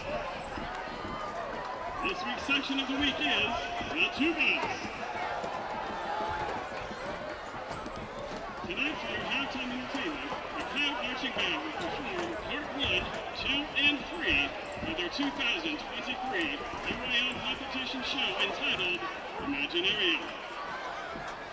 Featured performers are Michael Mondo, Flugelhorn, Matthew Apparenti, Chandler Lichnowsky, and Andrew Wells on trombone, Rebecca Mejia Martinez, and Veronica Rodriguez Morales on flute, and Miriam McAlway on clarinet.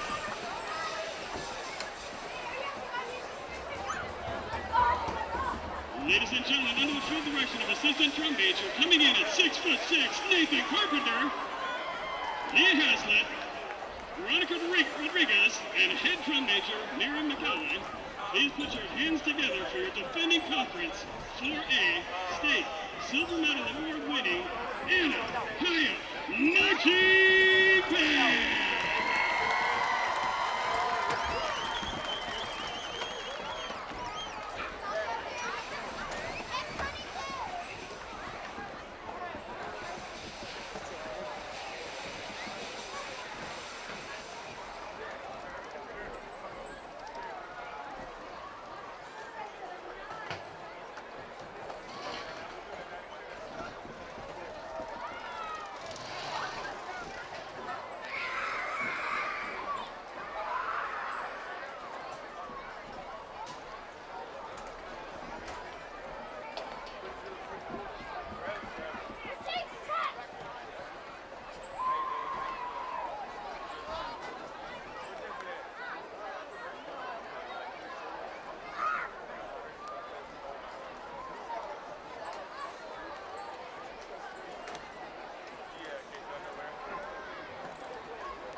announcers are Giselle Solis, Marcus Lutz, Damien Wicks, and Isaac Coletta.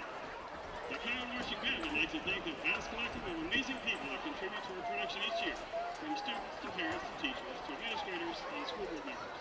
We cannot do it without your support. Please follow our Facebook group, Anna High School Band Boosters, and look for our webpage on the Anna ISD website. Finally, to all the Anna Band fans out there, thank you for supporting your defending state, silver medal award-winning Anna Coyote Marching Band! Our thanks to the Anna Coyote Band under the direction of John Wallace. Next up, the Celina Band. John Weddle, their director. We hope you enjoy the show.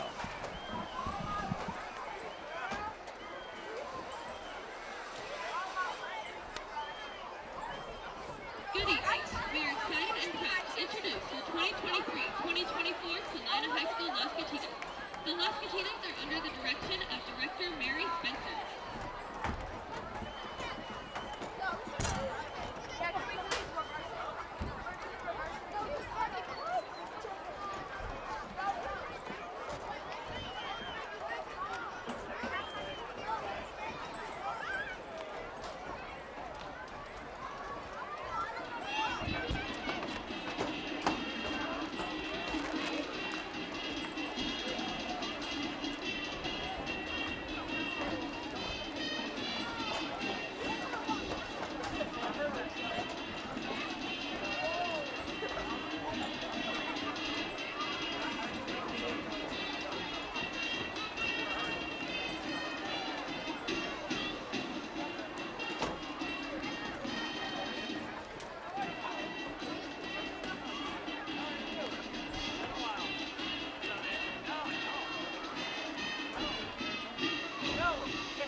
Your 2023-2024 officers are Junior Lieutenant Landry Shaw, Senior Lieutenant Audrey Venegas, Second Lieutenant Kinley Culpepper, First Lieutenant Dakota Kramer, and Captain Jasmine Taraba. Social officers are Social President Georgia Newbold and Social Officers Brooke Cole and Emmy Jones. We would like to recognize Annabelle Thorner this week as our Miss Drill Team. Please enjoy today's kick performance of Thunderstruck. We would like to thank Texas Amps and Axes School of Music for sponsoring tonight's dinner. We would like to recognize and thank our orange sponsors, 708 Studios, Architecture and Design, Advanced Plumbing Solutions, Bungo Bows, Jill Dunnell Matthews, State Farm Insurance, KMI AC and Heating, Puriform Training Salina, Texas Amps and Axes School of Music, Tomahawk Construction and Roofing, and Venti Tech Solar.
direction of John Weddle, Jake Kelly, and Daniel Allen. Color guard instructor is Alicia Whipkey. Band members of the week are Raiden Evans, Sam Haw, Kanoa Morton, Ava Ford, and Sophie Norris. Color guard member of the week is Jan Collins. The section of the week is the trumpet section.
Just a tremendous halftime show from both these bands, the Anacoyote Band as well as the Salina Band. Mike Leslie and Heckma Harrison back here with you in the booth, just about a minute or so until we kick off the second half. Let's go ahead and take a look at the highlights from the first half of this football game, because it has been an eventful opening half of this game. First up, Anna would find pay dirt as Zyandre Williams would hit his man, Brett Poole, for the 15-yard touchdown pass, and Anna was on the board first. No, they opened up this game with an exciting play, as you saw right there, from Williams. Hits Poole on the money, over the shoulder, a guy that we anticipated would be doing a lot of running. Man, he's been doing a lot of passing as well. This could have been a game-tying touchdown. Jacob Henry, we both kind of thought that was a catch. The line judge came in and emphatically said incomplete pass. Yo, judgment call from the referee, but right here it just looked like to me that Henry was able to get his hands underneath it and roll on the ball. That's exactly how you want to do it, but no home cooking today in Celina. They're not going to let that one go.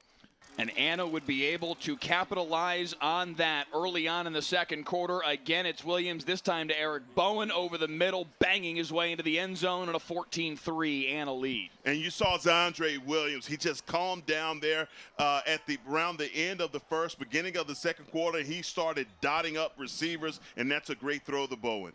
Then Salina drove down, got in field goal range, but look at this. Abram Greer crashing through with the right-handed block in midair. Caught on the run by Anna's Jaden Mason Davis, and he'd take it to the house for a 20-3 Coyote lead. Yeah, they caught him sleeping over there on the right side of that Bobcats line and got the block, and Davis with the unsportsmanlike, and that what made the Bo Bentley return possible, and number 10 just walked the dog. 78 yards for the touchdown to make it 20-9, 23-9, our halftime score. And we are ready to kick off this second half. Heckma Harrison, let's go ahead and hit one final read here and kick off the second half here in Salina. Thanks for watching the Friday Night Football halftime show, sponsored by Golden Chick. And it will be Salina football to start the second half, as on the return is Jacob Henry out to the 29-yard line. And that's where this Bobcats offense will get to work. Heckma, they need some points here, and they need them quickly because they need to get back into this football game. Their offense has had some moments where they've moved the ball, but not with enough consistency. No, and here's the thing. I think what's happening is this Anna defense has really been disruptive. They play the bend but don't break style, but when they want to put the clamps down on this running game, I think that's where the Bobcats have really just become discombobulated with their rhythm. They've got to make some big plays happen, and getting behind the pads of Harrison Williams and Logan Gutierrez is going to be important. But they're also going to have to make some big throws. They've been looking for Jacob Henry, who's been the guy, but, man, they've got to try and distribute the wealth to some other guys as well. Two big plays, though, in that first half that make things possible here for Celina, as we do have a stoppage, some extracurriculars after the play, and already just 28 seconds into the half, referee Bill Theodore having to sort things out and wagging a finger at the defensive line here of the Anna Coyotes.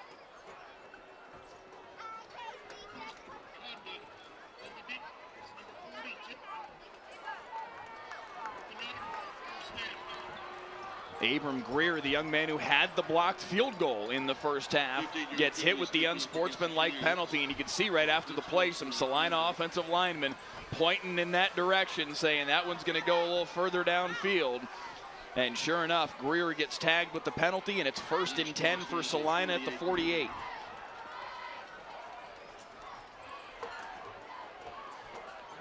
But what I was trying to say there was two big plays in that second quarter. The kickoff return for a touchdown from Bo Bentley, and Celina being able to hold Anna to a field goal down inside the 10-yard line, keeping this a 2-score game. That allows Celina to keep their playbook open. They don't have to go start throwing the ball all over the yard. They can keep running the football here. No, they can. And I think with that, with what you just pointed out, those were two big stops for this Bobcats defense. They needed that stop late as Anna ran out of time, ran out of timeouts as well, and just not able to manufacture that drive. And like I said, ran out of time going into halftime. Another flag. Looks like this one's going to go against Salina.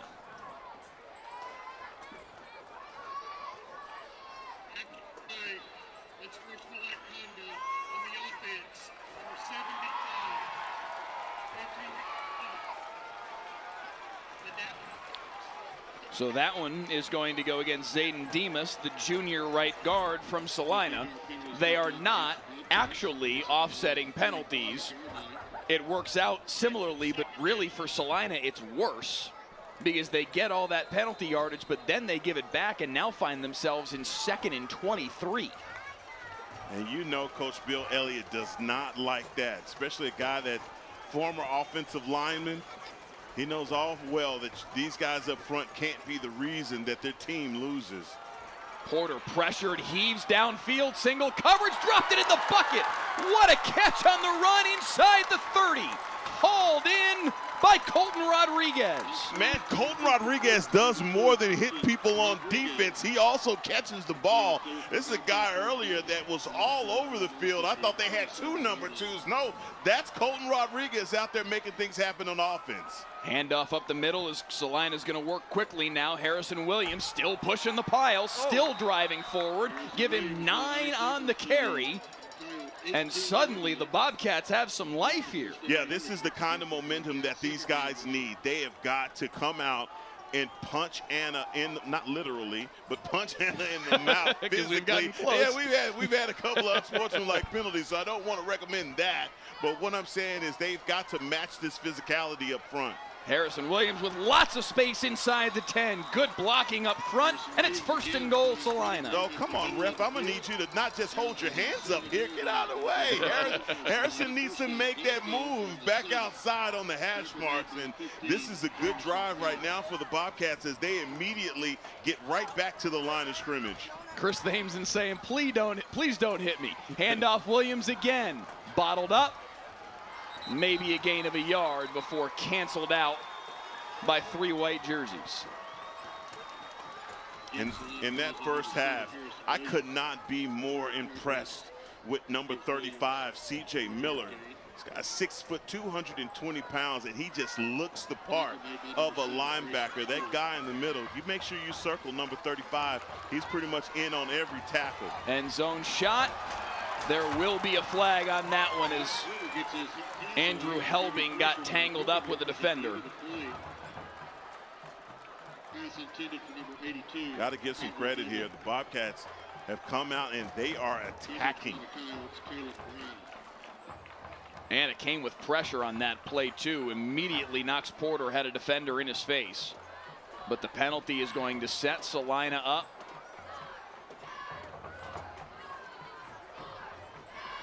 See if they can clock this one in. They are going to say pass interference. It will be 1st and goal. Ball placed on the 2-yard line. And quickly to the line of scrimmage come the Bobcats.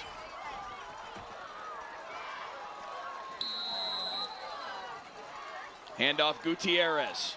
Delay. Close. Yes, he's in. Touchdown, Salina.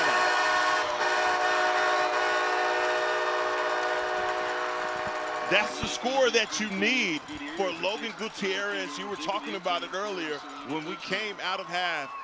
What do they need to do? What do they need to do to get back in that game, get back in this game? And you see it right there.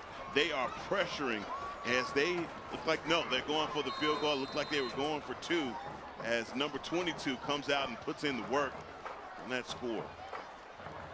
So Gutierrez caps off a terrific drive from Celina. The extra point up and through, and the Bobcats offense has found the end zone for the first time tonight. And it's a 1-score game here in Salina. Heckma Harrison, an impressive drive and exactly what Celina needed. No, they did. And I think that they came out with the ideal that, look, we are not playing our game. These guys have come out and they put us on our heels at home. And not the start that Coach Bill Elliott wanted, but these guys have responded and they've brought this game to within a score. What's going to happen next is that this Bobcats defense is also going to have to stand up as well. They did the good thing. They won the toss. They deferred to the second half because you want to come back and put points on the board right after halftime. But you put your defense back out there now, and this Bobcats defense has had their hands full with probably one of the best sophomore quarterbacks in the state. One of the best offenses in the state.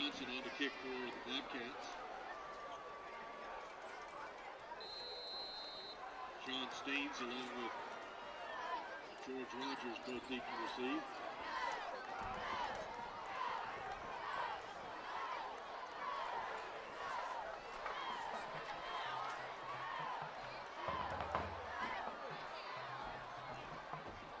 From his own 4-yard line. Steens bottled up, nicely covered by Celina. Heckma, it's like the Bobcats came out of the halftime locker room with a completely different mentality. No, they needed to. They needed to have a mentality switch because the Coyotes completely took it to them in that first half. Nothing that they were trying as far as the running game was working. These guys were literally just covering the field. It looked like they were playing defense with 13 guys out there, did not allow their offense to get into any rhythm. And now all of a sudden, it seemed like you said, they've come out of half with a changed mind, and you see it here in this second half. There's part of me that wants to say, hey, game on. The defense from Celina needs to step up first before that's the case. Handoff Chumley. Chumley breaks a tackle. Give him 4 on the carry. In fact, 5. They'll mark him at the 21. Well, I think right away I can't praise enough the OC Wilson Riggs, who has done a good job of mixing up his plays with a healthy collection of run and pass. He has really exploited the edges of this Bobcats defense, and these guys have to play alignment assignment sound if they want to pull out a victory. How about that move right there to pick up the first? Ronald Bell Jr., man, the move in from New Orleans. Seth Parr is really excited about this kid. He has had some terrific stat lines early on this season, especially in their last game 2 weeks ago against Aubrey. 9 receptions, 213 yards, and 3 touchdowns. And in the absence of Jacob Emmers, he and Sean Steens have really stepped up. Yeah, they're still having nightmares about number 13 in Aubrey. Quick throw far side. This time nowhere to go for Steens. Maybe 2 or 3 on the play. It's number 2, Colton Rodriguez. Rodriguez, man, just a football player. Just a football player, guy that has been all over the field today, offensively and defensively.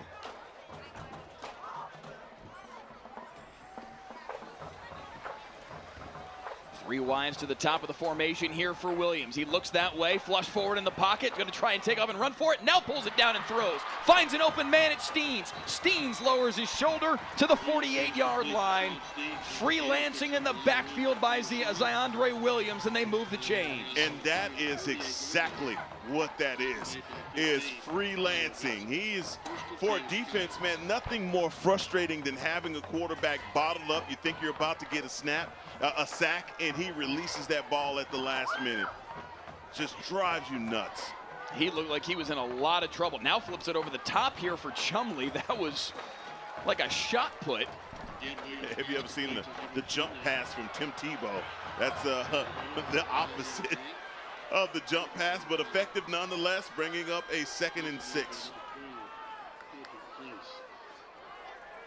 Whatever it takes to move the football, and Williams and Chumley combining there to pick up 5.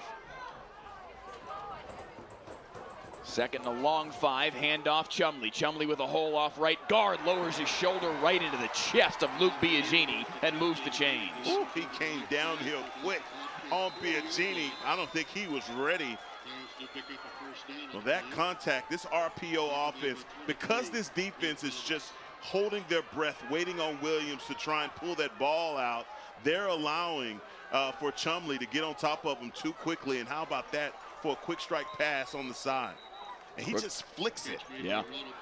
Ronald Bell Jr. again on the reception. And Bell is so dangerous. He gets the ball in his hands, and that quick, I'm not trying to say this is who he is, but it was akin to the move that Tyreek Hill makes. The moment that he catches the football and he backs up 3 feet and creates that separation to then be able to make a move and use his speed. That's what that move right there kind of looked like. You know, they call Tyreek the cheetah, right? So, I mean, yes, if sir. you're going to put a guy in the same vein as a cheetah, then that's a different I'm trying to do all I can to couch it and say, look, I'm not saying that's who he is, but all right. Makes the catch again here and moves the chains. I think the recruiting just went up for Ronald Bell Jr. with that Tyreek Hill comparison. But no, I understand exactly what you're saying. He's very twitchy. He's a guy that, you know, look, he gets the ball in his hands, and you have to just kind of stand around him and bracket him off because he can get out on you. Over the middle, dangerous throw. Colton Rodriguez there in defense as they tried to find Brett Poole. Yeah, Brett Poole takes a shot.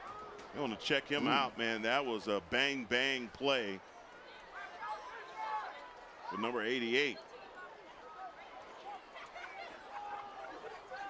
That was a hit to the head of Poole. Not an intentional one. I'm not trying to say it was a dirty play in the slightest, but that he definitely caught a hit to the back of his head. They're going to go quickly to the right side again to Bell, this time in and out of his hands. It's going to be 3rd and 10 just like that.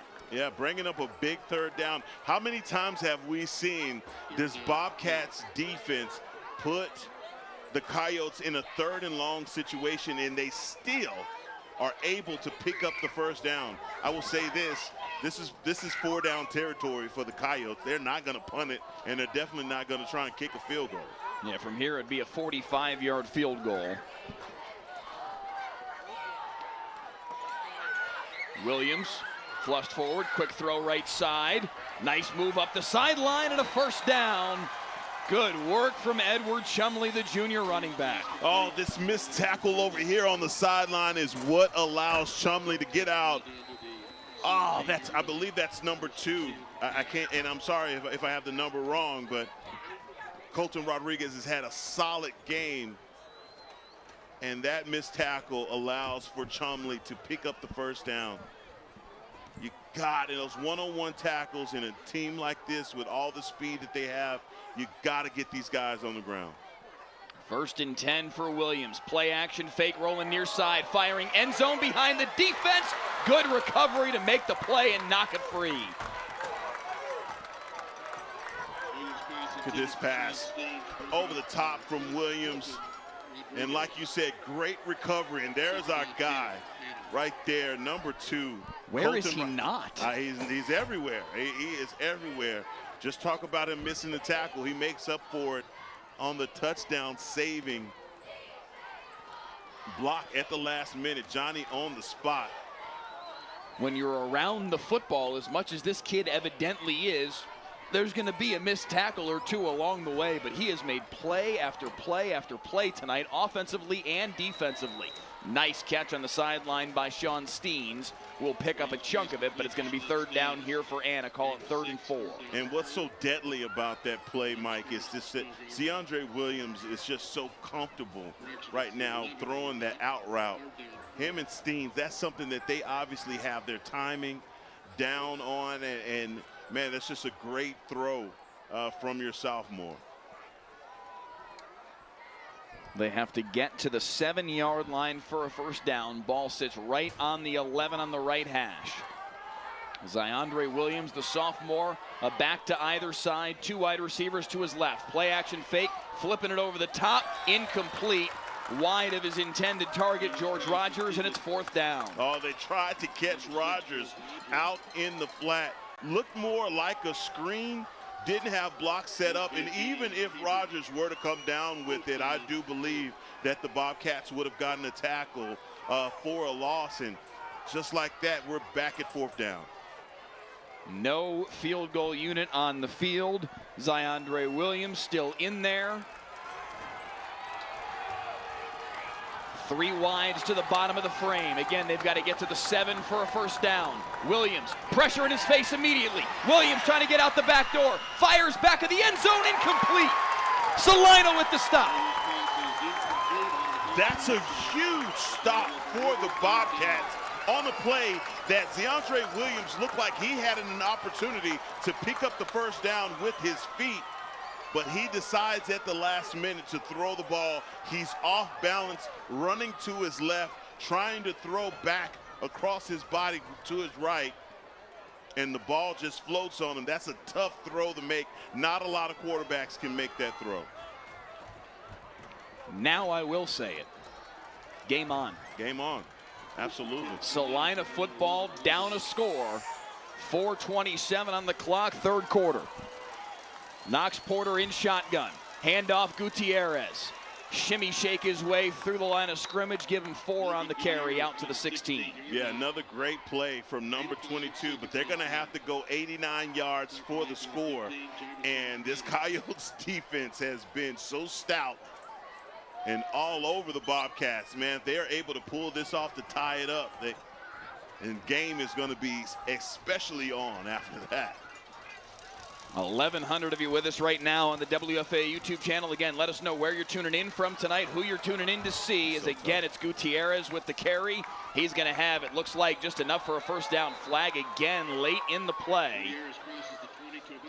We've seen 2 unsportsmanlike penalties in this second half, 1 on either side.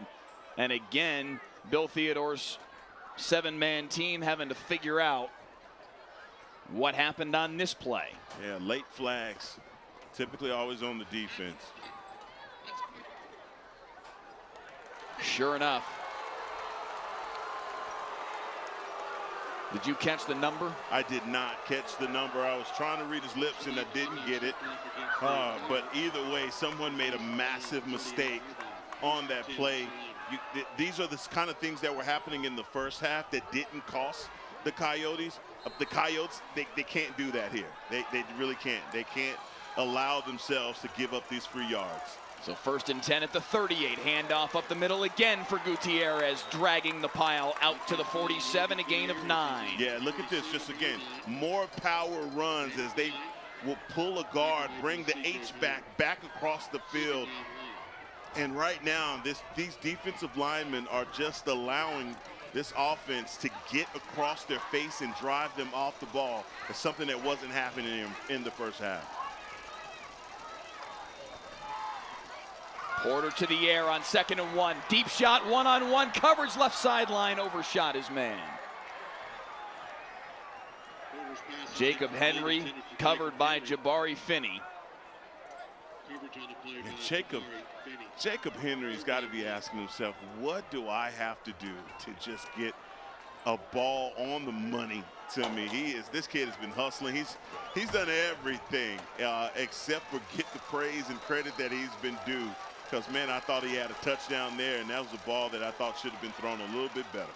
Gutierrez could have been had in the backfield, but he's able to evade it and just has enough to move the chains on 3rd and 1. Big time pickup. Heckma, I feel like if you're Bill Elliott and if you're the offensive coordinator for Salina, his son Nathan Elliott, you got to be looking at this through the lens of Anna's not going to see the football until the quarter reads 4th. No. This drive needs to span the balance of this quarter and a good bit into the 4th quarter as well. Handoff Gutierrez into the pile. Give him 3. Yeah, I have one goal in mind, and that is score. The field goal. Fair enough. Yeah, I just want to score. Okay, one goal in mind. Let's score. But I agree with you. Continue to churn this clock out. Continue to manufacture these long drives, because what that does is it tires out this Coyotes defense. They have been another flag here at the last minute. Wow. Oh my God. And Jamison Adams, the free safety, frustrated on the backside of this Anna defense. I think on some level trying to plead his case to the officials, but also talking to his own teammates, as they have given now 30 yards to Salina on this possession alone. That's what you can't do. You can't allow that to happen, and I'm sure for Coach Seth Parr, he is going to have words with his defense, because no matter what's going on the field right now, you just can't allow yourself to have these uncharacteristic, unsportsmanlike penalties where you give a really good team 30 free yards. Handoff now up the middle for the junior Williams, spinning his way to the 26-yard line. Gain of 7 on the play. Yeah, and like you said, I want to go back to something that you said. I don't want to give these guys the ball back until the 4th quarter. Grind them down. And that's what this drive has been all about. They're frustrating them up front, hence the unsportsmanlike penalties. 90 seconds left in this 3rd period. Porter to the air on the slant pass over the middle. There will be 3 flags that fly on that one. And I want to see the replay on this, because I really believe that Jabari Finney did a good job on the outside, but I think they're going to get him for climbing the back of the receiver, and they did here at the last minute. I asked him if Jacob Henry could have anything go right for him. Maybe that's it right there. It's going to give Salina another 1st down. Another flag on the far sideline. This one might be on Seth Parr. He's going to, Seth was about to pick the flag up. Seth Parr is coming unglued right now.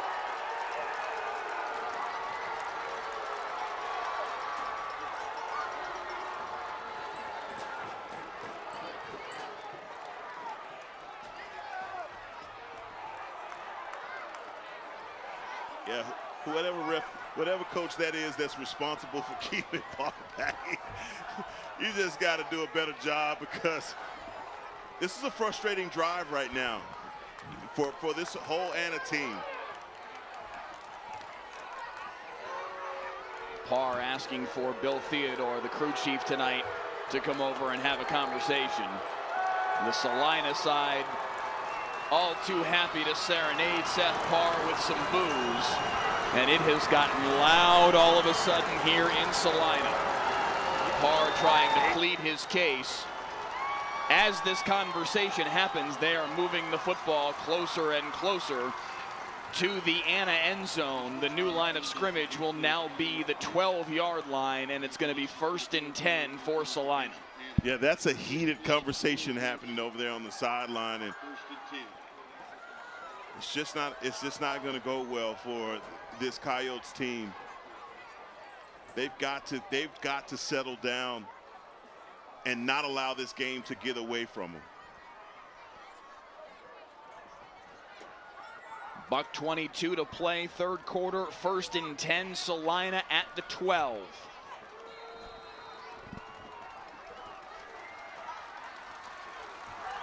Porter in shotgun, handoff Williams. Williams has got space to the near side, and he'll score.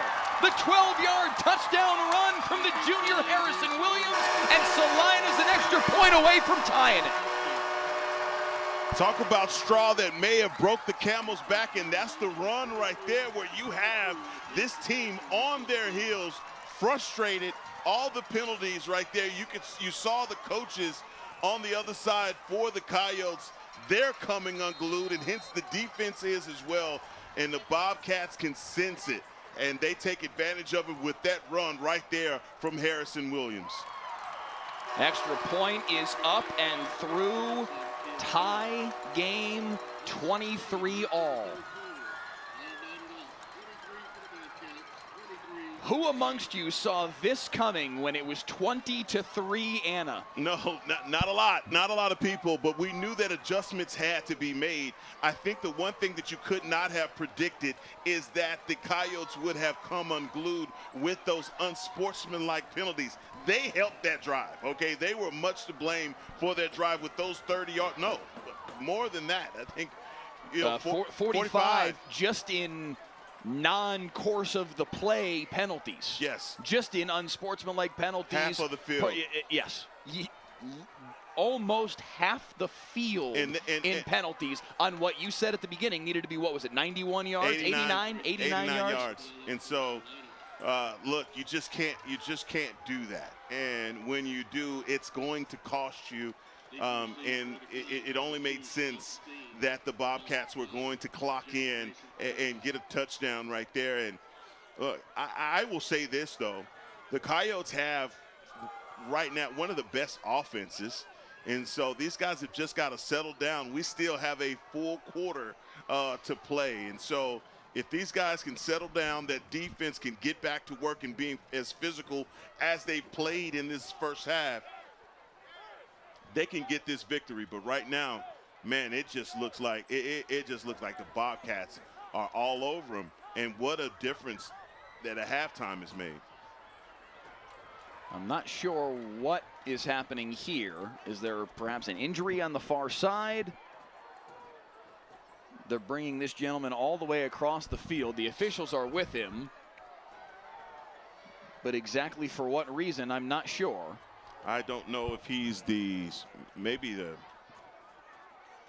I don't know what role he plays.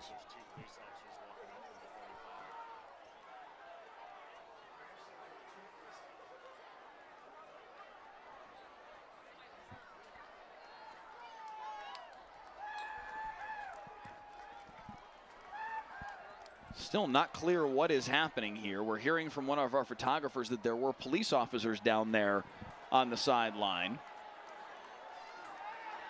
It looks like they may be walking someone out of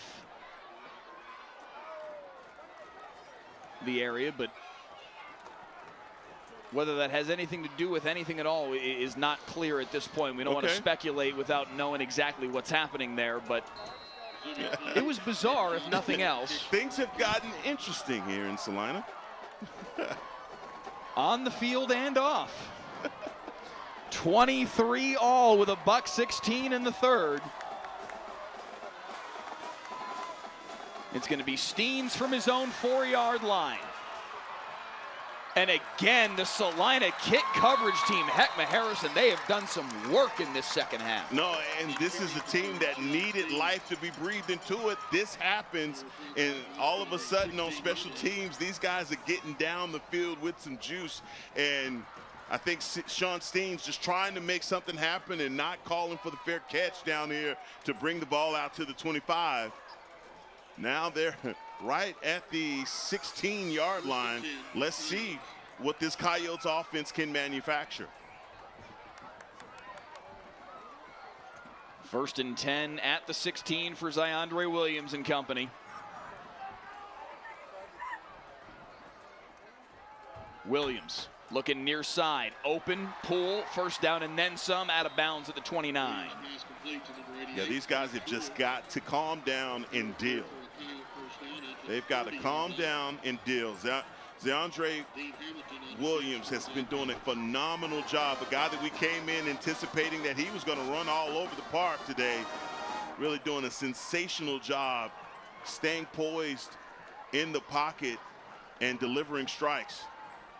Quick throw far side. That one's low and incomplete. Trying to find Ronald Bell Jr., but Williams' delivery just a bit off target. No, he's had a few of those, but when it's counted, man, he has definitely made it happen.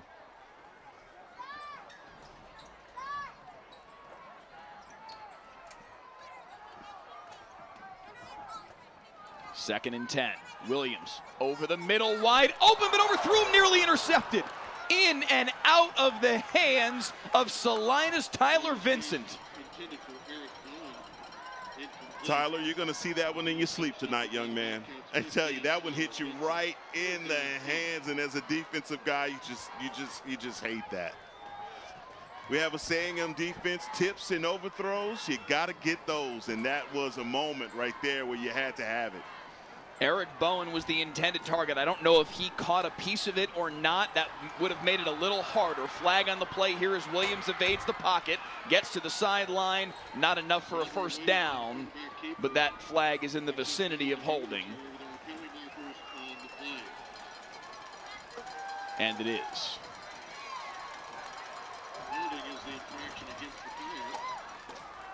It seemed to be, if I'm reading lips correctly, 62, Dylan Jeffers, the junior backup center, that got called for the hold.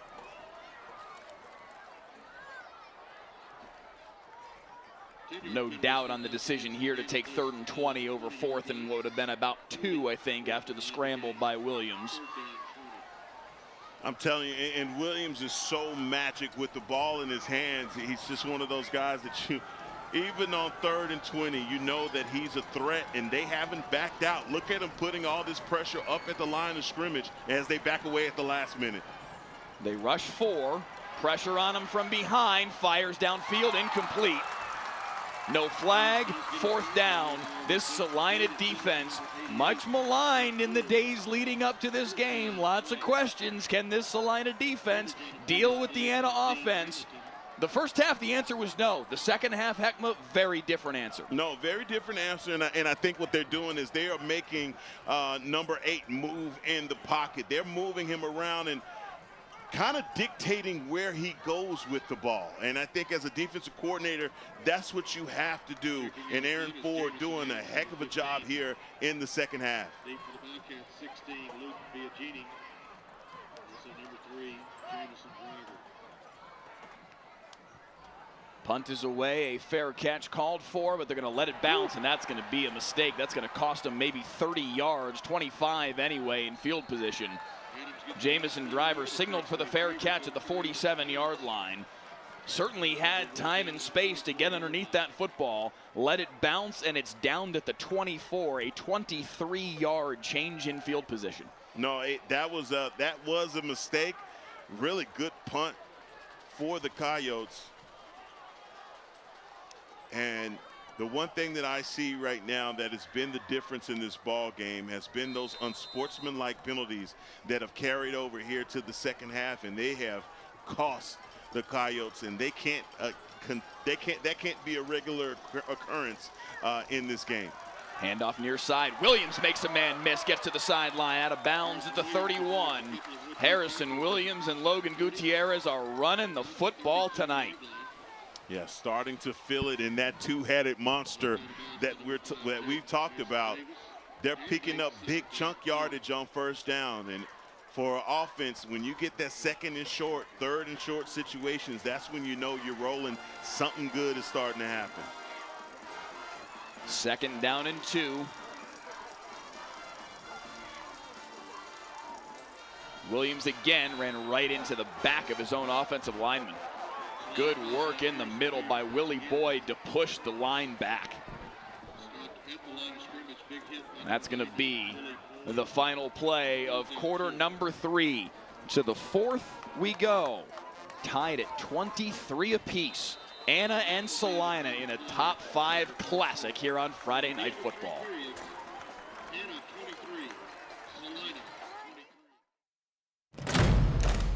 WFAA Sports. To us, it's about so much more than a highlight, wins or losses. It's the heart that makes up the game. The triumph of human spirit, its agony and victory, diehards and day ones. It can divide or unify communities. We give you the stats, but inspire you with the stories, the unpredictable, unforgettable, and incomparable. We bring it to you all because sports lives in all of us.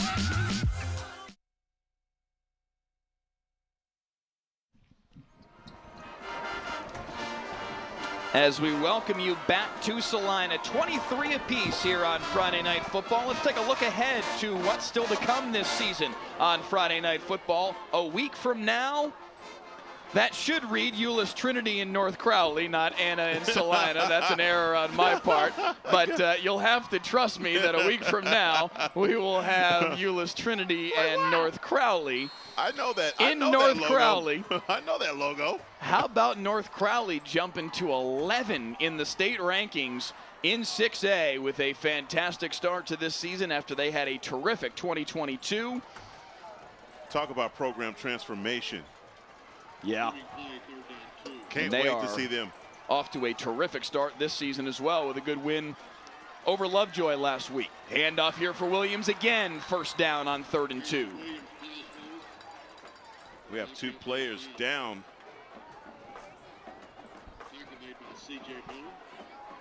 Can't see the number. It looks like number 7. Grayson Stewart, yeah, the senior linebacker for Anna. Looks like everybody's up and okay.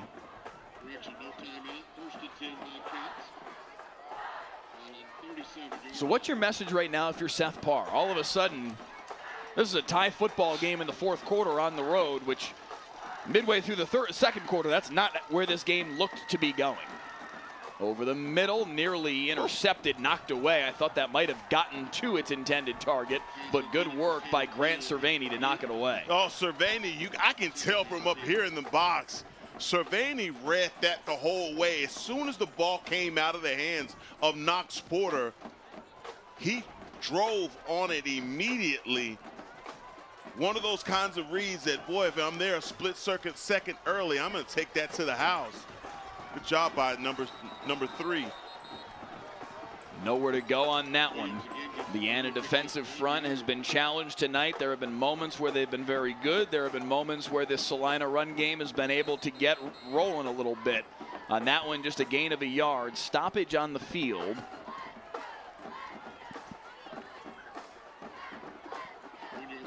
It looks to just be a momentary administrative stoppage, and they'll run the clock once again here, 3rd and 9 for Salina.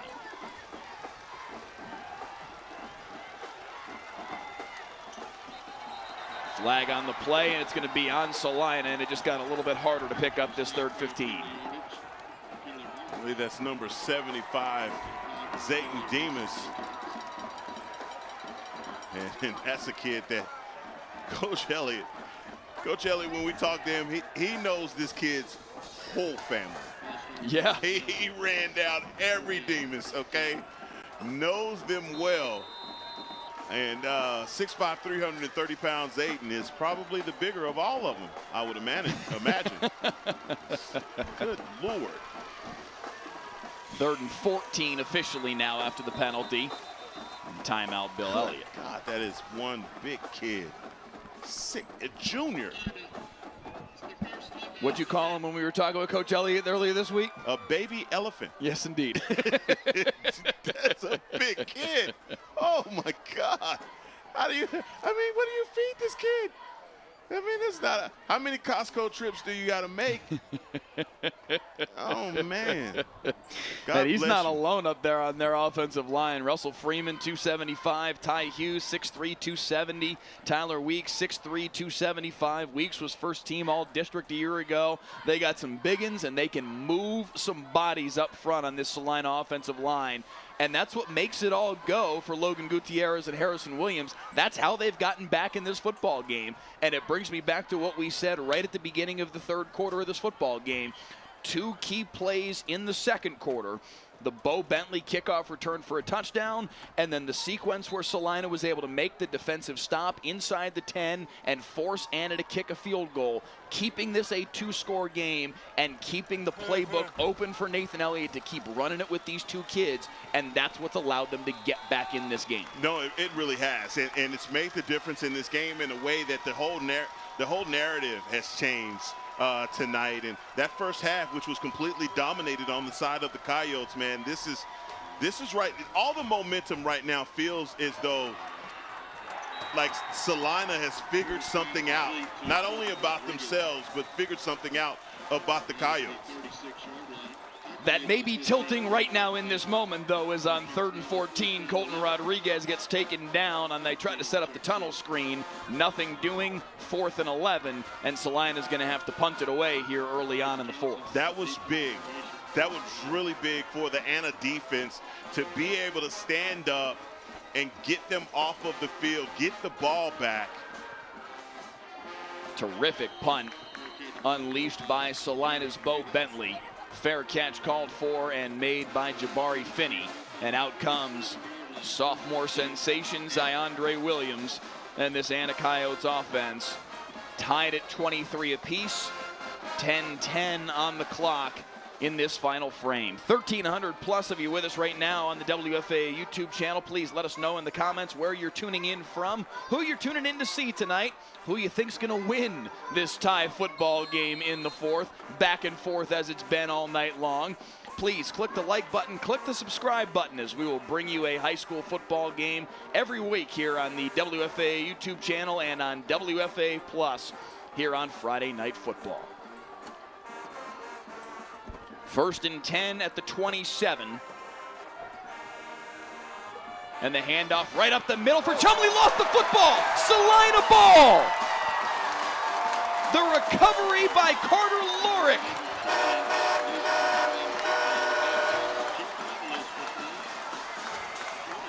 Edward Chumley has had a great game.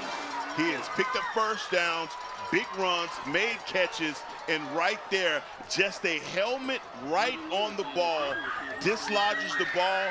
That is the turnover that they needed. Number 33 was on the tackle. Cade Biagini wearing 33 tonight instead of 11 makes the play. The senior Will linebacker used to live across the street from Bill Elliott, makes a big play in a big spot here in the fourth.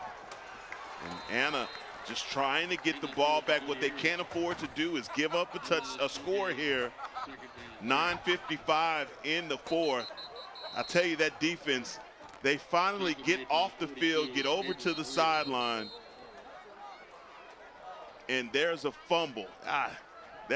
You hate to see it, especially with the way that they played, but Chumley with the fumble. Salina's offense back out on the field, and you got to do it again because you know that they're going to go for it. This is pretty much 4-down territory for the Bobcats. I don't see them putting their field goal team back out there after those 2 blocks. Plunging ahead, a pickup of 4 on the play for Logan Gutierrez. Cade Biagini put his helmet right on the football. Carter Lorick with the recovery with 10:05 in the fourth in a tie football game, 23 apiece. And back to work goes this Salina offense, but quickly now 3rd down and 6.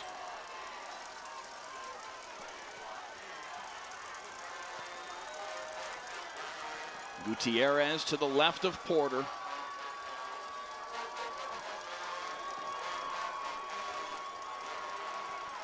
Kingston Handgartner in there as a little sniffer back throw near side, in and out of the hands of Colton Rodriguez. He was wide open.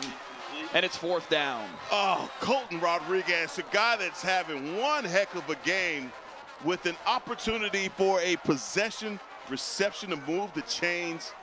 Boy, did they need that. And just like that, I told you, Mike, they're not going to try the big field goal here. They are going for it. It would be a 50-yarder from here. Porter in shotgun, 2 wides to his left, straight drop over the middle, too tall, incomplete. Huge 4-down stand from the Anna defense to get their offense the ball back just a minute and a half after the big fumble. And if you are Edward Chumley, what you're going to do on Monday is you're going to get your allowance money together and you're going to buy the entire defense chocolate milk, okay? You're going to say, guys, thank you. Thank you for bailing me out there because I made a big mistake with coughing up the goods. And, man, that is what you call getting your offense off the hook for that costly fumble. 4 and out for Salina after the fumble. Chumley gets the ball right back. Picks up a yard or 2 to the 35. Yeah, 2-yard carry, and I'm sure they will accept that. For Coach Parr, it is all about this time clock. You got to score. Obviously, to win this game, you should tie it up, but you got to get some time off of this clock right now. So putting together a pretty much methodical drive would bode well for you if you're a Coyotes fan. Nowhere to go up the middle on that one. Maybe a yard for Chumley. Yeah, big time 3rd down coming up here, 3rd and 7. And we've seen DeAndre Williams be a magician with the ball in these 3rd and long situations. He has the green light to run, says Coach Parr. If he doesn't see what he likes, take off. He's got 2 wides to either side. Under 8 to play in the 4th. Chumley motions out of the set. Over the middle, Steens, complete, 1st down. Beautiful play. Another beautiful play from Wilson Riggs. He goes empty formation to spread these guys out. And that is a great ball thrown in the middle of the field. The motion of Chumley also widened out the defense for Celina to open up that space in the middle for Steens. 1st and 10.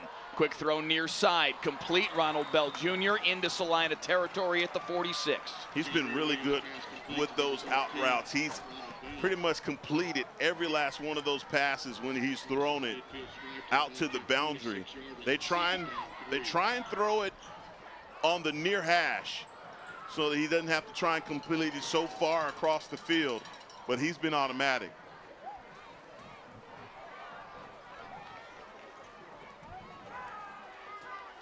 Williams flush, chase from behind, taken down. It's going to go down as a sack. He was in the backfield just barely. A little extra push at the end, and now Salina is responding in kind to the errors that Anna made earlier in the half. I don't know about that one. I know that they're trying as the referees to call it fair on both sides, but that was a little ticky-tacky right there.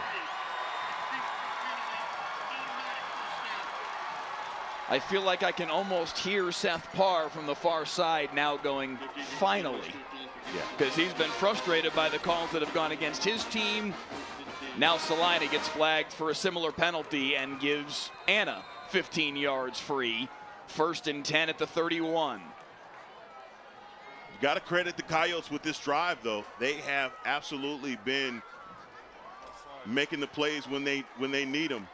They tried to set up the screen here for Chumley. That was dangerous. Good job by Chumley, though, to push the pile and pick up 4. Man, they throwing it in traffic. Here's this play. Look, turn around, and there is a Bobcat right there. I believe that's number 12. It's Colton Place. The junior looked like he had more of an opportunity to pick that ball off. Love that. Look at Place with the old school neck roll. 2nd down and 6. Pressured, fires over the middle, tipped and incomplete. Couple of Coyotes had a chance at it. Steens is the one who had it hit his hands. Here's some things about, I think about football that your sophomore quarterback will start to learn. Across your body to the middle of the field always gets picked off and taken to the house. So that's just decision making. I know you see a guy there, but again, the defense is you're not seeing enough of that orange and guys that can make you pay. 3rd and 6 over the middle. Steens complete for the touchdown. 27 yards up the seam, a dot from Ziondre Williams. And how about this from Ziondre Williams? He says, heck, I hear you talking about me making bad decisions, and I'm going to shut your mouth with this one. And I'm going to find Sean Steens. Hey, I don't mind. I will shut up. That's how you do it. Dot in the middle of the field for the touchdown for the sophomore. That's how you manufacture a drive to steal the momentum back. I love it. Stoppage on the field here prior to the PAT. I think that Anna had the wrong kicker on the field, and Seth Parr is fired up at Camden Schlicht right now saying, you're the one who's supposed to be out there kicking this PAT. So they have to burn the timeout. That's their first timeout taken in the second half before what is a very important point in what is presently a 6-point game. And so I know we don't have the stats tonight, but that was a drive that burned a lot of time off of the clock, and a drive that I think that the Coyotes needed. By my tally, I had 8:39 as the start of that drive, as the extra point is up and through. 30-23, Anna takes the lead. So 2 minutes and 17 seconds off the clock on that drive, an 8-play drive that spanned 67 yards. That's one heck of a throw by Williams in the middle of the field, and he finds a guy that has been making some big-time plays. Sean Steens said that he hadn't scored, but man, he has been a possession receiver, a guy that has had moved the sticks, a guy that's just been so consistent on those out routes, and a target for Williams. Loving to see it pay off with him getting to pay dirt. Excellent job on that drive by the Coyotes. So Anna takes the lead back, the #2 team in the state in 4A Division I. 2-0 on the year, coming off their bye week. They had the opportunity to prepare to come into Salina and try and win a 3rd straight against the Bobcats. Despite giving up 14 straight to Salina to tie this game, they've now taken the lead back midway through this final period. Bentley from his own 2. He's already got a kickoff return for a touchdown today. Found a seam, but not quite enough of one. Out across the 25.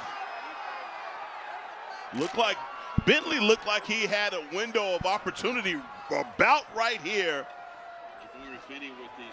But that's great job by your coverage team. And a little flopping right there from Ronald Bell Jr. That was, yes. Okay. Good spot by the officials to not throw the flag on that one. I think even an Anna fan sitting at home would look at that and go, all right, we're not going to get that call. Watch. Bell likes a little soccer, I see. 1st and 10 is going to become 1st and 15.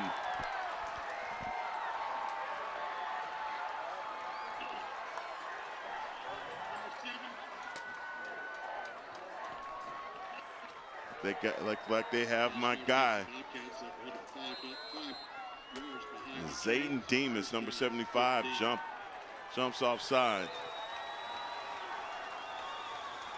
So now from the 21. Nowhere to go. CJ Miller makes sure of it. I'm telling you, my heart is so full watching number 35. He just plays it right. Look at this. He's scraping. That's what they call scraping, right off that tackle. And you know you're going to find the ball carrier, form tackle. It's a good job by number 35. This kid is absolutely amazing. Officially a gain of 2 on the play. 2nd down and 13. Porter to the air, looking deep over the middle, has a man behind the defense, in stride, but just beyond the grasp of Colton Rodriguez. That had 6 points written all over it. I tell you what I do though, Mike. I put a pin in that. If I'm Coach Bill Elliott, and as this clock goes down, I go back to that play because Colton had more than a step. Yes. And that's a throw that I'm sure Knox wishes he had back. But man, that is a play that is going to be there for you. That's a ball that Rodriguez did get his hands on. It would have been a sensational catch, to be fair. But he did get his hands on that football. Bill Elliott's going to have to burn timeout number 2 here. 5:35 in the 4th, down by 7. Down to only 1 timeout left to the Bobcats. This is a big 3rd down. Big 3rd down here for the Bobcats. 5 minutes. I tell you, for the Coyotes, they've been so quick strike. Their drives, they've depended on the big plays time and time again. This is just one of those. This is one of those downs, 3rd and 14. When they are behind the chains like this, it's really been hard for them to pick these first downs up. We've seen it, though, on the other side for the Coyotes and their ability to pick up these 3rd and impossibles. Yeah. Not so much for Salina. This one feels like 3rd and impossible. They've got to get to the 36-yard line for a first down. 3rd and 13. Porter with 2 wides to either side. 2 in a stack on the bottom of the set. Handoff up the middle, though, for Williams, and they did not fool them at all. Grayson Stewart there to cancel it out. 4th down. They settle for a delayed draw, and Alex Martinez, the defensive lineman, the defensive end, he is just disruptive. He doesn't go for the fake of the RPO, and just like that, the Bobcats are in a situation where they have to punt this one away. No choice at this point at their own 24-yard line. High wobbly punt. Takes an and a bounce too. Down at the 44-yard line. Terrific starting field position for the Coyotes with this 7-point lead, with Celina down to just the 1 timeout remaining and only 4:54 on the clock. Man, this is a tough position for the Bobcats to be in. They battled back after halftime to tie this ball game up. And it looked like for a second there, Mike, it looked like the Coyotes were just going to self-destruct. We had so many things happen. We had the weird, I don't know who the guy was. He walks across the field because something's happening on the other side. It's just a lot of things happening. Steens over the middle. Give him 9 on the first play of the possession. Yeah, number 2, that's just so smart from Steens. Steens is a fast guy, but he knows that he has to just take his time on that route and not run it too far up the field into those safeties so he can make the possession and get positive yardage.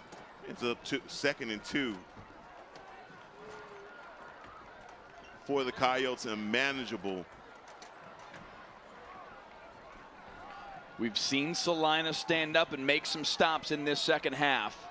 They absolutely have to have one now. Handoff Chumley up the middle, 1st down. And what that run does is it starts the clock.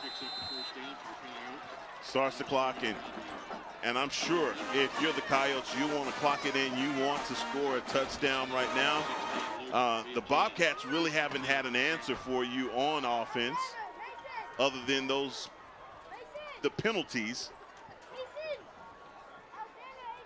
But this is a game that I felt like, especially in the first half, that Anna dominated. They did dominate in the first half. Salina controlled the 3rd quarter to get back in this game, but now Ziandre Williams and company back in control. Williams slides down. That's going to draw a flag too. Grayson Buchanan doesn't like the call. But as chippy as this game has been, heck, they're calling it real tight right now to try and keep things in control.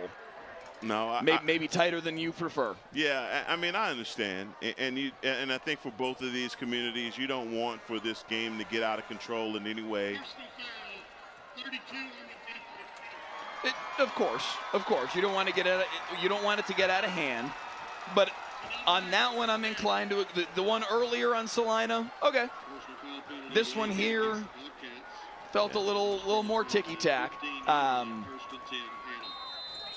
But I go back to what Seth Parr told us earlier this week about the fact that these programs really don't like each other very much. He said, we're like the Hatfields and McCoys. We don't like each other very much. Nice play in the backfield to bottle up Williams. Yeah, the Hatfield and McCoy comment really threw me. I'm like, you talk about some inbred hate. That's what it is. And I think for these kids at Anna, they've heard all this. 50 years. I had someone come up to the press box and they beat me when I was in middle school, and the gentleman obviously has been around. So I'm like, wow, that's a long time. If you could go back that far since the last time you've seen an Anna victory.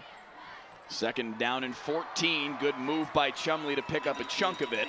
Clock all the way down to 2.5 left now in the period. It's a new day. It's a new day, Mike.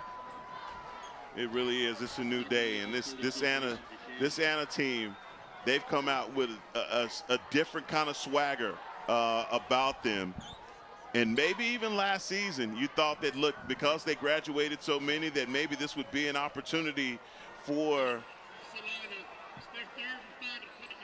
So Salina does take their third timeout. It felt like they let 8 or 10 seconds go off after the play before they called that timeout, but they do take their third timeout. Third and 9 is forthcoming. They haven't updated it yet on the scoreboard here in-house, and as a result, it still reads 3rd and 14 on your screen as well. We've seen both teams have struggles with kicking today. We've seen Anna miss a PAT. We've seen Salina have a PAT and a field goal blocked. So any kicking game scenario that may be forthcoming a down from now is dicey. And I'm sure would much rather pick up the first down here and keep the football and be able to run out the clock, Heckma Harrison. But Salina really needs to stop here to at least give themselves a chance to create some chaos. No, this would be a big stop. And I think if they do get the stop here on third down, Coach Seth Parr has a decision to make. And like you just stated, neither team has been very strong in the kicking game. 3rd down and 9 out of the timeout. They've got to get right to the 5-yard line to move the chains. Motion man across the formation. Trying to set up a little trick play, but nowhere to go for Williams. Bottled up. They're going to drive him back. It's going to be 4th down and long. Williams on the keeper. Another 36 seconds is going to burn off the clock before they're able to snap it again, before they decide to snap it again, which will bring the clock down close to a minute and a half, a minute 35 before Anna has to snap the football again, and they will run the field goal unit out there. I said it was going to be a difficult decision. Doesn't look like it's going to be a difficult decision for the Coyotes as Coach Parr runs the field goal team out there. When you lose 3 on 3rd and 9, I suppose it does make the decision a bit easier, and they will call timeout eventually here just before the play clock expires. 1:36 on the clock. Ball sits at the 17-yard line, so you're talking about a 34-yard field goal from the right hash for Camden Schlicht, the senior kicker. We have seen him make a field goal today, made a 26-yarder late in the first half, but we've also seen him miss a PAT. So yeah, going based off of that evidence, the confidence level is not there at all. And so if I'm Coach Parr, unless he's just so strong from the right hash that you just say, hey, kid, we've seen you make too many from that side, that we have that faith in. At some point in time in your season, you're going to need your kicker to make one. So no better time than the present. And listen, that's the beauty of a game like this. Still not quite yet in district play. against a team that you know is a high-caliber team that you're probably going to see again in the playoffs, yeah, you want to see your kicker make a kick in a pressure spot like this and put a game away. But can he do so? That's a big kick. Right hash, 35 yards. From straight on, slicked. Does it have enough leg? No, sir. No good. Salina's going to have a chance. 1:31 in the fourth. No timeouts, but down just 7. That is a big-time stance by the Bobcats defense. That drive, for parts in that drive, it just looked like, look, the Coyotes were going to be able to get down and get a score. Man, they buckled down. They got the stops when they needed to. They stopped the run, and bigger than that, they stopped DeAndre Williams from making big plays on him. They kept him bottled up. So here we go. They're going to have to go 80 yards in 91 seconds. Porter throws near side, complete. They say run the clock, as Caleb Hill tried to put the ball on the sideline, but he was already down. Gain of 9, 2nd and 1, 1:18 to play. Porter takes the snap. Looking up the seam, he's got a man behind the defense, it's Hill. Hill inside the 30, Hill will not be caught. 71 yards, and Celina's an extra point away from tying the game.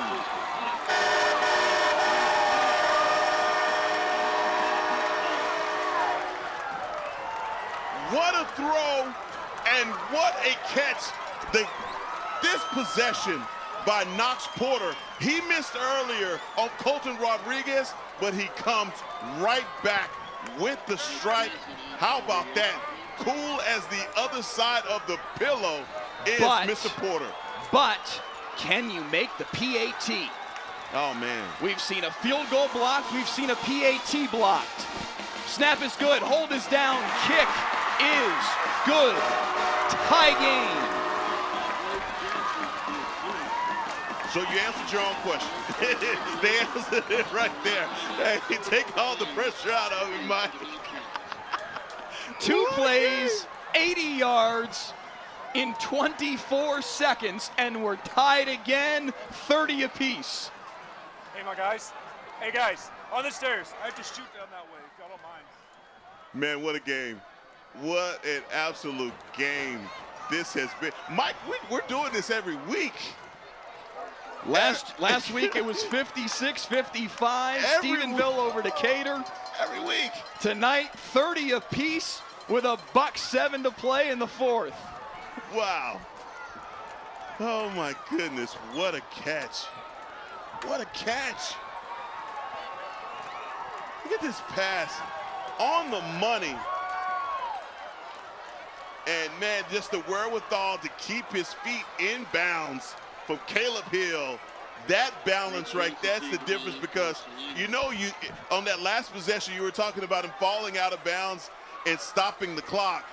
But man, his ability to stay in bounds and just tiptoe the chalk doesn't get any better than that from the senior, Caleb Hill. So Braden Johnson to kick it away.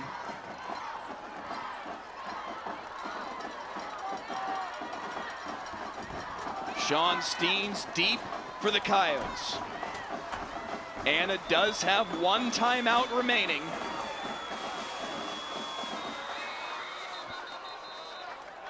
They stopped this one. Beg your pardon, it was fair caught by Anna's Jamison Adams. It was Steens who signaled for the fair catch, which is what led to the confusion, but it is a fair catch. Ball comes out to the 25, just like a touchback. And now Anna has a chance to perhaps respond as Ziondre Williams and company come out. Ball at the 25, 1:06 left. With 1 timeout in your pocket, look, you want to pick up a first down and then maybe take a shot. Williams, you understand that he has the legs to make the biggest plays. Will the Bobcats completely bail out in coverage, or will they stay honest with their defense? Williams chased from behind and taken down. Salina with the sack. Ben Thomas again. And something that Williams has not done this entire game. He's looking, keeping his eyes up the field and not even thinking about running it as the time starts to tick away on the Coyotes. 39 seconds left in a tie game. Williams over the middle, in and out of the hands of Steens. Third down. Now this is 34 seconds here. They don't pick up they don't pick up a first down. If you're Coach Elliott, you don't have any time left, but all you need to do is get close enough for a field goal because you feel like your kicker has the leg on that last field. You don't want to hear this, but it's true. Third down and 17. Williams on the QB draw. Breaks a couple tackles. Able to get back to the original line of scrimmage, but that's about it. Salina without timeouts. Anna doesn't have to snap it. Heckma Harrison, we are overtime bound here on Friday Night Football. Sounds about fitting. We didn't have a lightning strike or weather delay, so we may as well do overtime. We may as well do overtime.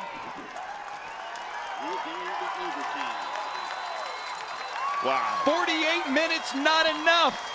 30-30, Anna and Celina. Overtime after this on Friday Night Football.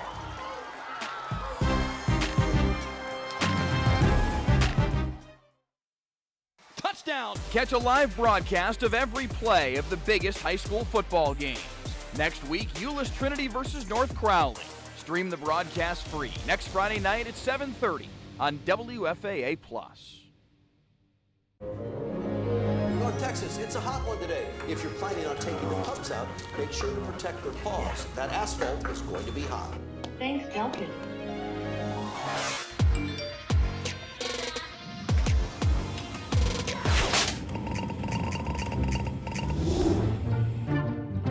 Thanks, Delkus. Possibly the most loved and hated man in North Texas. Whatever the weather brings, we bring the Delkus.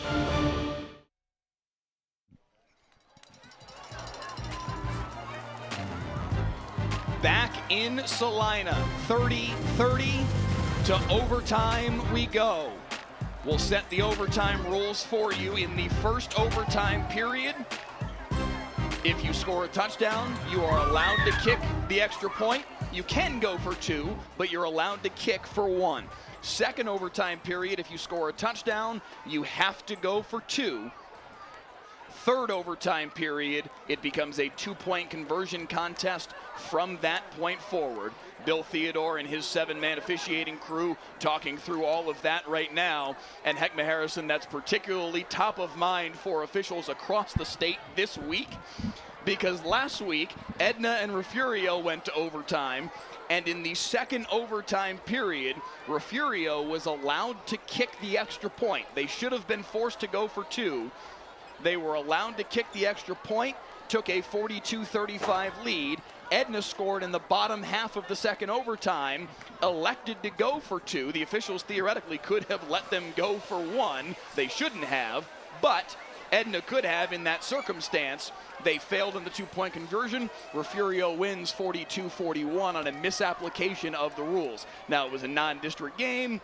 Edna wasn't happy about it, but at the end of the day, in a non-district game, not the end of the world. But just so that everybody is fully aware going in, and I'm sure these officials and Coach Elliott and Coach Parr talking through it right now, they all understand. Can kick the extra point in the first overtime, have to go for 2, second OT, 2-point conversion contest from that point forward, third overtime and beyond. Well, the rules have been established. Now that everybody understands it, it's game on again. I mean, how many times have we, this game to me has had so many different chapters in it. Yes. And it is, at the end of this, whoever wins or loses is going to look back and see that they had opportunities to pull away. I think I'll start with Anna. I think Anna right now is probably asking themselves, how did we get here? In a game that it looked like they dominated and controlled it. The penalties is really what allowed for the Bobcats to get back into this game. And so, establishing who has the ball first. I believe what Bill Theodore just said is that Celina's going to be on defense first. So it will be Anna possession to start the overtime period. Going on defense first is the advantage because then you know what you need. Did you hold them to a field goal? Did you create a turnover? And all you need is 3 points to win the game. So Salina with the advantage here in this first overtime period, having the opportunity to see what Anna does. Yeah, and with those rules, as you see, the mind state completely changes. And so Bobcats right now playing with house money and an opportunity on defense to continue what they started in the second half. They need a stop here. Anna went on a 8-play, 67-yard touchdown drive in 2:17 in the fourth quarter to take a 30-23 lead on the Williams to Steens touchdown pass. But Salina answered with 1:07 left to tie it up. That ball's tipped and nearly intercepted. They do say it was a forward pass and incomplete. It was very, very close. That was so close. That did not. I guess at the tip, that's what makes it, at that point, that it was if that ball is incomplete or goes behind Chumley, I think that's a live ball. Ben Thomas has been a terror for this Salina defense in the fourth quarter. First team all-district a year ago. Also a virtuoso piano player, playing the Anna defense like the 88 Keys here in the fourth quarter and overtime. No gain on that play for Chumley, and very quickly it's 3rd and 10. Jamison Driver with the tackle that time. Boy, they have found themselves, the Coyotes have found themselves in 3rd and long a lot here in the second half of this game, and have relied on Williams to come up with the just magic to get them a first down. 3rd and 10. Williams escapes the pocket, near side, complete. Poole looks like he's going to have enough for the first down. It's going to depend on the spot. Line judges marking him just short. 4th down. How close is that spot? As they're going for it all here on 4th and short.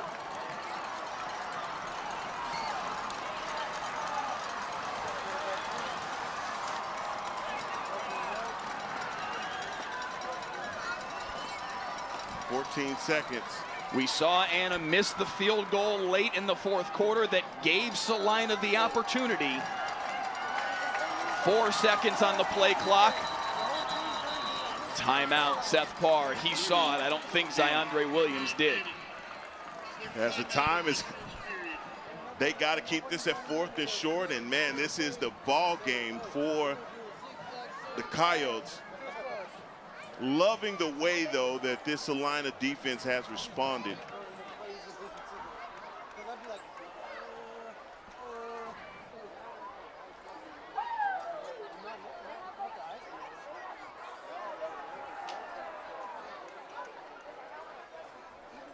So if you're offensive coordinator Wilson Rigg, what's the call right now? I put it in the hands of number 8, whether it be on a sneak or put him in an RPO situation and read the linebackers and edges. If it's better to put the ball in the belly of Chumley and allow him to pick up the yard, then I allow him to do that. 4th down and a yard. Williams is going to be under center. Maybe a quarterback sneak coming here based off of this set. 2 guys directly behind him, Cash Williams and Edward Chumley. They drew him offside. Wow. Wow. Wow. Unbelievable. And Salina gives them a first down. Not many mistakes made on the other side by the Salina defense, but over anxious, trying to get that stop, and you jump off sides. It's a costly penalty, but still an opportunity here for the Bobcats. First and 10 right at the 10-yard line. Williams in shotgun. Chumley in the pistol behind him. Chumley with the handoff, makes the first man miss, cannot make the second man miss. Strong tackle in the hole from Cooper Farrow. Yeah, and ran right by Chumley, did the Salina defender. Again, all eyes are on DeAndre Williams. He was our player to watch in this game, and he is not disappointed. Pair of touchdowns, 3 touchdown passes on the day. One to Poole, one to Bowen, one to Steens. The one to Steens gave him that 7-point lead midway through the fourth. Now 2nd down and 9. They can get a first down without, it's intercepted. Did he hang on to it? Yes, indeed. Picked off by Celina. What a catch from the Bobcats, Tyler Vincent. Going back to the well one too many times, and that is exactly what the Bobcats were looking for, waiting on the that sophomore quarterback to make a mistake, and he did with the turnover. And now all you need is a field goal to win it. If you want to try and kick a field goal if you're Salina. I know you have this thing about field goals right now. Well, they've had a field goal and a PAT block. No, I get it. I get it. That's all I'm trying to say. No, it's warranted. I'm not saying that that's misplaced. No, you have proof that that's a hard deal to complete right now for both squads. Harrison Williams up the middle, nowhere to go. Brandon Green there to cancel him out, just a gain of a yard. There's my guy, man. These linebackers, if you want to know how to play linebacker, just put on the Anna Coyotes tape, and it is a master class on that botch fumble, on that botch snap. And that's going to be a loss of a yard for Williams. As a result, the snap was very low. It never even got to Knox Porter. Williams just picked it up and ran with it. So 2 plays after the interception, nothing to show for it here for Celina, and it's 3rd and 10. And to go back to your point from a moment ago, from here you're talking a 42, 43-yard field goal. I'm thinking not. No. Porter in shotgun. Williams to his right. 2 wide receivers to his right. Looking to the sideline for signals. Bottom half of OT1. Porter has to throw it away. 4th down and 10. Boy, I thought there was an opportunity there for number 2, Colton Rodriguez, who runs a post route, but Knox Porter just can't find him. Rolling out to his right. And guess what, Mike? They are going to try the field goal. Braden Johnson. He's 2 for 4 now on the year on field goal attempts. He's hit from 26 and 34 this year. This one from 42, right in the middle. For the win. Snap was a bit high, kick had no chance. No good, and we head to overtime number 2.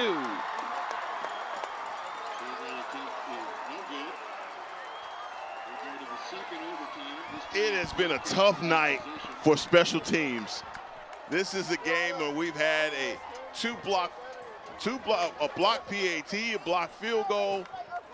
We've had a kickoff return, another block. This is just tough. It's so up and down. I think I'm on your side now. You got me. I'm with you. Listen, let's not do that again. We are talking about a young man who's hit 2 field goals this season. That is 2 more field goals than most kickers make in a career in high school football. So it's not like Braden Johnson can't do the job. However, we've seen 2 kicks blocked, and a 42-yarder is a massive kick for a high school kicker. It is. Worth a shot. If it goes through, you win the game. If it doesn't, you run your offense right back out there in the bottom half of OT on the other end of the field and say, hey, offense, go make it happen this time. So worth a shot, but that's a big, big kick for a high school kicker. No, it is. It really is. And here we go again. Bobcats back out on the field. And I know what, Mike, this is every week we have had these great games. What do they have planned for us in Burleson? Porter off play action, rolling right, looking downfield, fires! Incomplete. A chance there for Anna's Grant Cervini, but no interception. Well, they are pursuing, coming after Knox Porter. They're not just going to sit back in coverage and allow him to get something cheap on him. I love this Coyotes defense. They are staying aggressive all the way to the end. Single safety high. Handoff Rodriguez. Gutierrez coming near side. Gutierrez lowers his shoulder. Give him 7 on the carry as he ran right through the near side corner. Jabari Finney. Yeah, Gutierrez, solid game for him. Solid game for him and Harrison Williams. This running back room is upheld their end of the bargain. They just need to get a big play for someone. 3rd down and 4. Again, Gutierrez on the handoff. Gutierrez into the second level. Logan Gutierrez with the house call, and Celina's got the lead.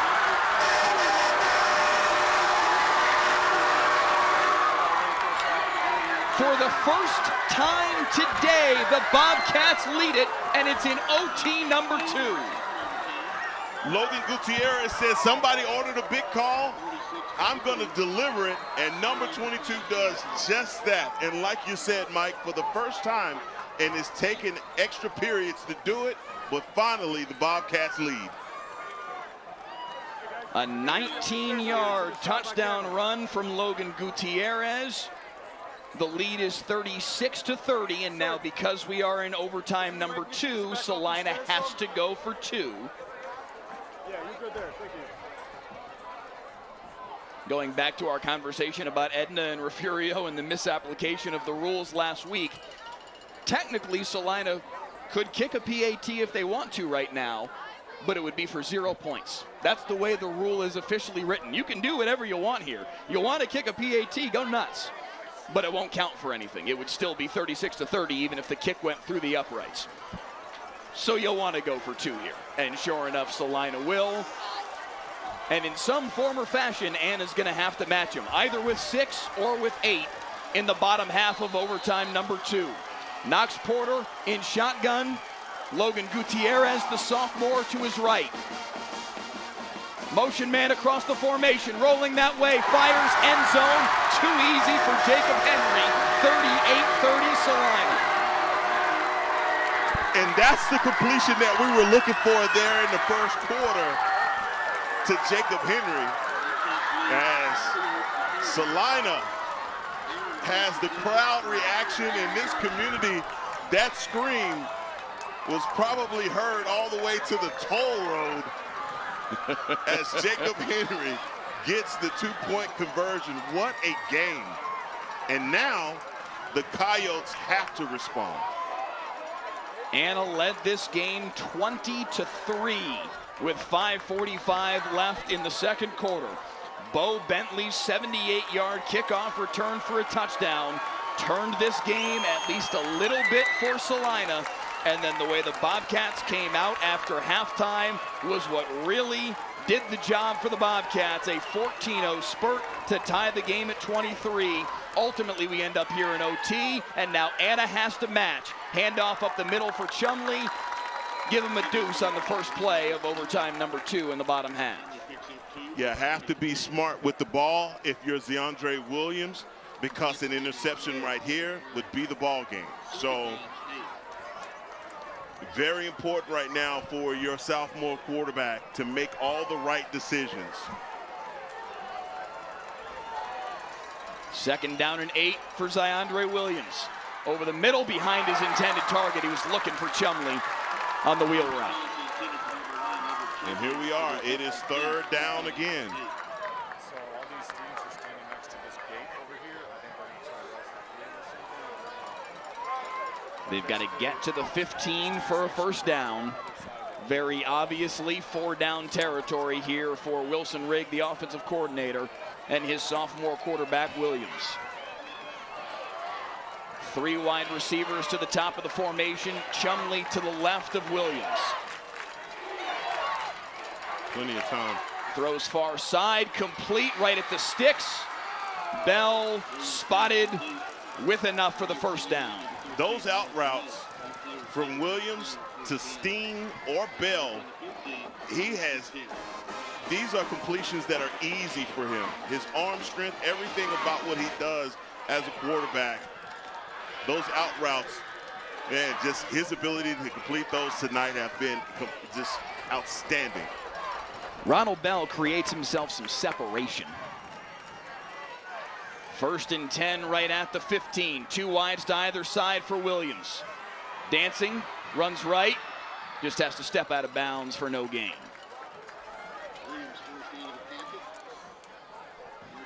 And you see right now for Williams, he is staring down his receivers. That's a no-no. Got to stay in rhythm if you're number 8.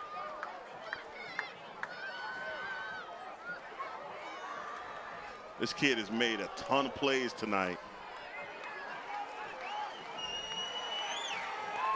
2nd down and 10. Quick throw right side. Bell makes a man miss. Gets a block on the outside. Give him 5, maybe 6 as he pushes the pile forward even farther, maybe 7. It'll be 3rd and short. I'm sure for Coach Seth Parr, he'll take 3rd and short versus 3rd and 10. 3rd and long. See what he comes up with. They have Wilson Rigg, their offensive coordinator, has called a miraculous game tonight. He has been mixing up his play calling with a bunch of screens, out routes, just staying balanced. Hadn't been to the second half that we've seen them come out of sorts. Flag prior to the snap. It's going to be a false start on Anna.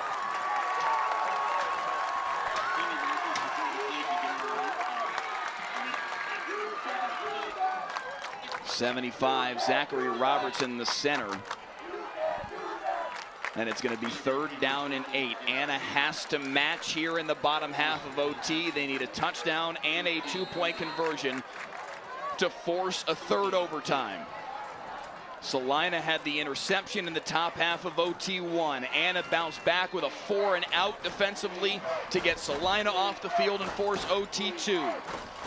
Logan Gutierrez with the 19-yard touchdown run to give Salina their first lead of the game. Now 3rd and 8 for Williams. Looking downfield, finally unleashes inside the 5, knocked away, incomplete.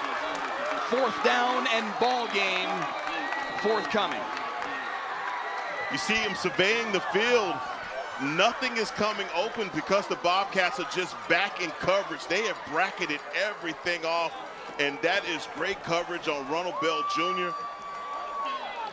Right now, this Bobcats defense is just finding a way to get stops, and here we are at 4th down as you see the student section. But a flag on Salina is going to give Anna a 1st down.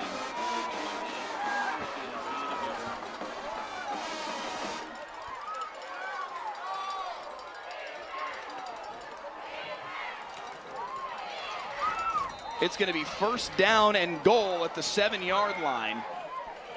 I did not catch the signal from Bill Theodore, but it's a fresh 1st down, officially marked at the 6. Handoff Chumley. Chumley running right side. Chumley to the end zone. Touchdown Anna. A 2-point conversion away from tying it again. That's an easy run right there for Chumley. Gets to the outside and the score. I just saw it on the replay. It was a roughing the passer. They hit Williams after he released on that third down. That is what gave Anna the free first down. He got blown up by Ben Thomas. That's what drew the flag and gave them first and goal. And the very next play, Chumley with the touchdown run, 38-36. It comes down to this, 2-point conversion. If Anna converts, we go to overtime number 3 and a 2-point conversion contest. If Salina can get the stop, they get the win. 364 days after Anna beat Salina for the first time in 50 years. Bill Elliott told us earlier this week there was a different energy with his football team this week, knowing, hey, we need to go out there and win this football game on our home field and reestablish ourselves as the big dog in North Texas in 4A Division I. Well, they're one stop away from doing it. That's right, and there's no more tradition for a high school than here at Celina. And they don't want to hear this anymore. They don't want to hear about little brother rising up and now starting to beat them. So 364 days since that loss, and they have been waiting that long to avenge it. They still remember the sign that says, your boyfriends will be off next weekend. So a little payback here, and this defense has an opportunity to avenge it.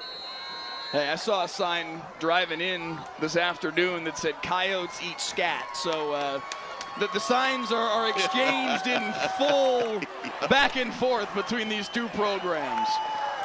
2-point conversion try here for Anna to extend the football game. Williams in shotgun. Chumley to his right. Williams is going to keep it himself. Lowers his shoulder. Spotted in.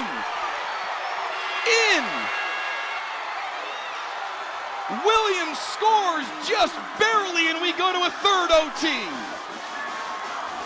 And you talking about by a nose. I need to see this replay. Oh, wow. How close was that, Mike? It was the far side line judge that came in, and he did not have much hesitation, signaling, yes, indeed, 2-point conversion good. Tie game once again. We head to overtime number 3. This is Anna's offensive lineman, Marcos Rivera, the sophomore right guard, that stayed down after the play. Another very big sophomore. I have no idea where they're finding these kids. I know. Well, look at the size of Rivera. The YouTube comments are lighting up right now with whether or not this was or was not and look a right good 2-point conversion. Look at his knee. Look at the right knee. Down. But where is the football at that point? That's the question mark. I'm inclined to agree with, I think, where you're going with this. What do you think? I thought it looks like he didn't get in. That's okay. You and I are seeing the same thing. Yeah, again, it looked like he got in. We go back to the conversation earlier. No review in Texas high school football until you get to the state championship game. On some level, maybe it just evened out, because the last time we were saying that was about 3 hours ago when Salina had a touchdown catch that was ruled incomplete. That certainly looked to you and I like it was a good touchdown grab by Salina's Jacob Henry. That would have made it a 7-7 football game a very long time ago. Now here we are headed to triple OT thanks to a 2-point conversion called good for Ziondre Williams. And now begins your 2-point conversion contest. Back and forth until someone doesn't match. One play, that's all you get. Williams in shotgun. George Rogers, the back to his right. Chumley to his left of the sniffer back. Flag prior to the snap. Well, that definitely doesn't help your cause. Of all times where you just cannot take a delay of game. You're coming out of a 100-yard walk down the field. you've got the play. You've got to get to the line of scrimmage and snap it in the 25 seconds you got. But instead, it's going to be a 2-point conversion try now from the 7. Motion man is Bell. End zone shot. They convert anyway. Over the middle. Hauled in by Aiden Palmer. 40-38. Anna with the lead. This is just an easy route for Williams on the seam. Catches his guy perfectly. And right now, we turn it back over to the Bobcats with an opportunity to extend to a 4th overtime. And we just can do this all night. There's a very real potential for that. Out comes Celina now with their opportunity. Porter looks to be under center. Salina has to match or it's over. Timeout Anna. So each team, as you just heard Bill Theodore allude to there, will have 1 timeout in each overtime period. This is now technically the 3rd overtime period. Anna takes a Polaroid of what Salina was going to come out in there offensively, and now Efrain Ramos, their defensive coordinator, Seth Parr, their head coach, and their defensive unit will talk over a play that Anna can win the football game right here. And this is just pressure, a pressure cooker situation right now for Salina. But I will say this, they have got to give this ball to number 22. They've got to play to their power, and that has been their run. I would live and die with the ball in the hands of number 22. Logan Gutierrez has a pair of touchdown runs on the day. The 19-yarder in overtime number 2 gave Salina their only lead so far tonight. Right now they need 2 points to extend the football game.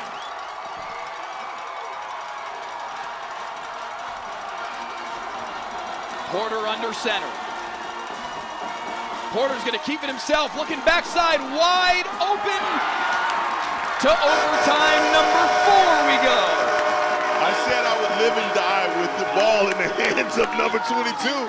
I didn't know that it was going to be a throw. Man, this game is insane. This game is insane. How about that from Knox Porter with the misdirection play, throwing the ball back to the corner of the end zone. Logan Gutierrez fooled the entire Coyotes defense. No one accounted for him on the backside here. So what are the rules now, Mike? It remains now a 2-point conversion contest the rest of the way. Well, let's do it. They will bounce back and forth, exchanging 2-point conversions until someone does not match. Heckma Harrison, I'm out of paper. I'm having to open up a whole new piece of paper to keep track of the running score of this football game because I'm out of room. You know what? Last week, with the lightning and everything, I blamed it on you. And then I went to Stephenville for a college game, and then I said, no, it's not you, it's me. Now I'm sitting here, partner, it's both of us. It's just us. You know what? Hey, if you and I are creating these scenarios, I want to keep creating them because I love this. What is better than this? Overtime number 4. Salina with the first crack at it. Porter rolling near side, fires end zone complete. 2 more for Salina. Colton Rodriguez with the catch.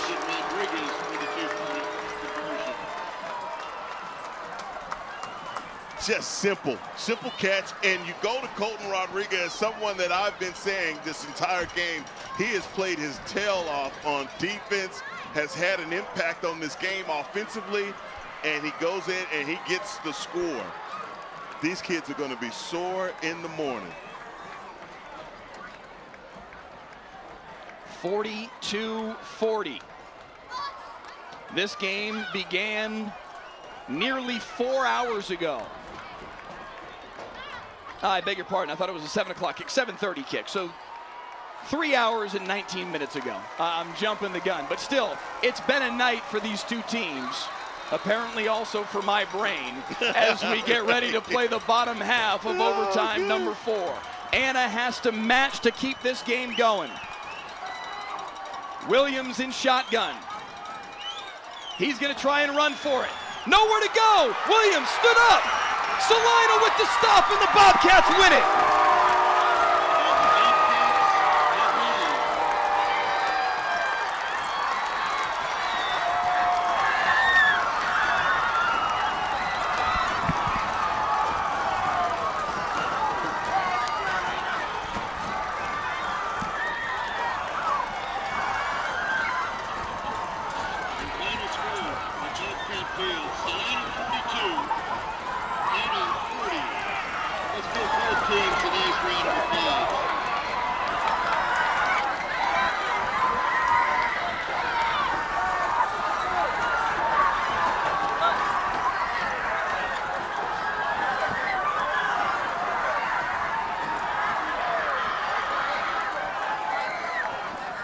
Absolute pandemonium here at Bobcat Field. Salina 42-40 victors as Ziandre Williams is stopped in the 4th overtime. Anna can't match on the 2-point conversion, and the Bobcats get the win over the number 2 team in the state, Heckma Harrison, for the 2nd straight week. An absolute epic here on Friday Night Football. I don't even know how to quantify, class of what we just saw. This is one of those moments where you're watching the game and you're asking yourself what possibly could happen next. If you couldn't feel this at home, this press box is moving. That last play simply just set this stadium on fire. Pandemonium is the only way to describe what just happened. And Salina, when they needed it the most, their defense stands up and gets the stop in a game that could be only classified as amazing. 42-40, the final score. A year ago, Anna won both meetings between these two teams by 3 points. 28-25 in the regular season for that much talked about first win in 50 years over Salina. 27-24 in the playoffs to move on to the regional final. Tonight, here in Salina, the Bobcats strike back. 42-40, the final score in 4 overtimes. Ziandre Williams, the Coyote sophomore quarterback, couldn't find the end zone for the 2-point conversion to match, and Salina gets the win. An unbelievable scene here at Bobcat Field. Heckma Harrison, this was a show tonight. No, this is a great game, and a test by 2 teams that probably will see each other again in the playoffs. For the Coyotes, look, there's a lot of blame to place on those penalties that you had in the 3rd quarter, but look at this play and this stop. Bobcats came up big when they needed it, and the celebration is started in Salina, but for Anna, you had every opportunity to win this game. Those unsportsmanlike penalties cost you, and you have to play error-free football to get a victory here at Salina's home field. It cost them here at the end, but I tell you what, that is not your dad's Anna Coyotes. No. No, definitely not. That's a different team over there, and that's a team that I believe that the Bobcats will tell you they're not excited to have to deal with these guys every year like they were.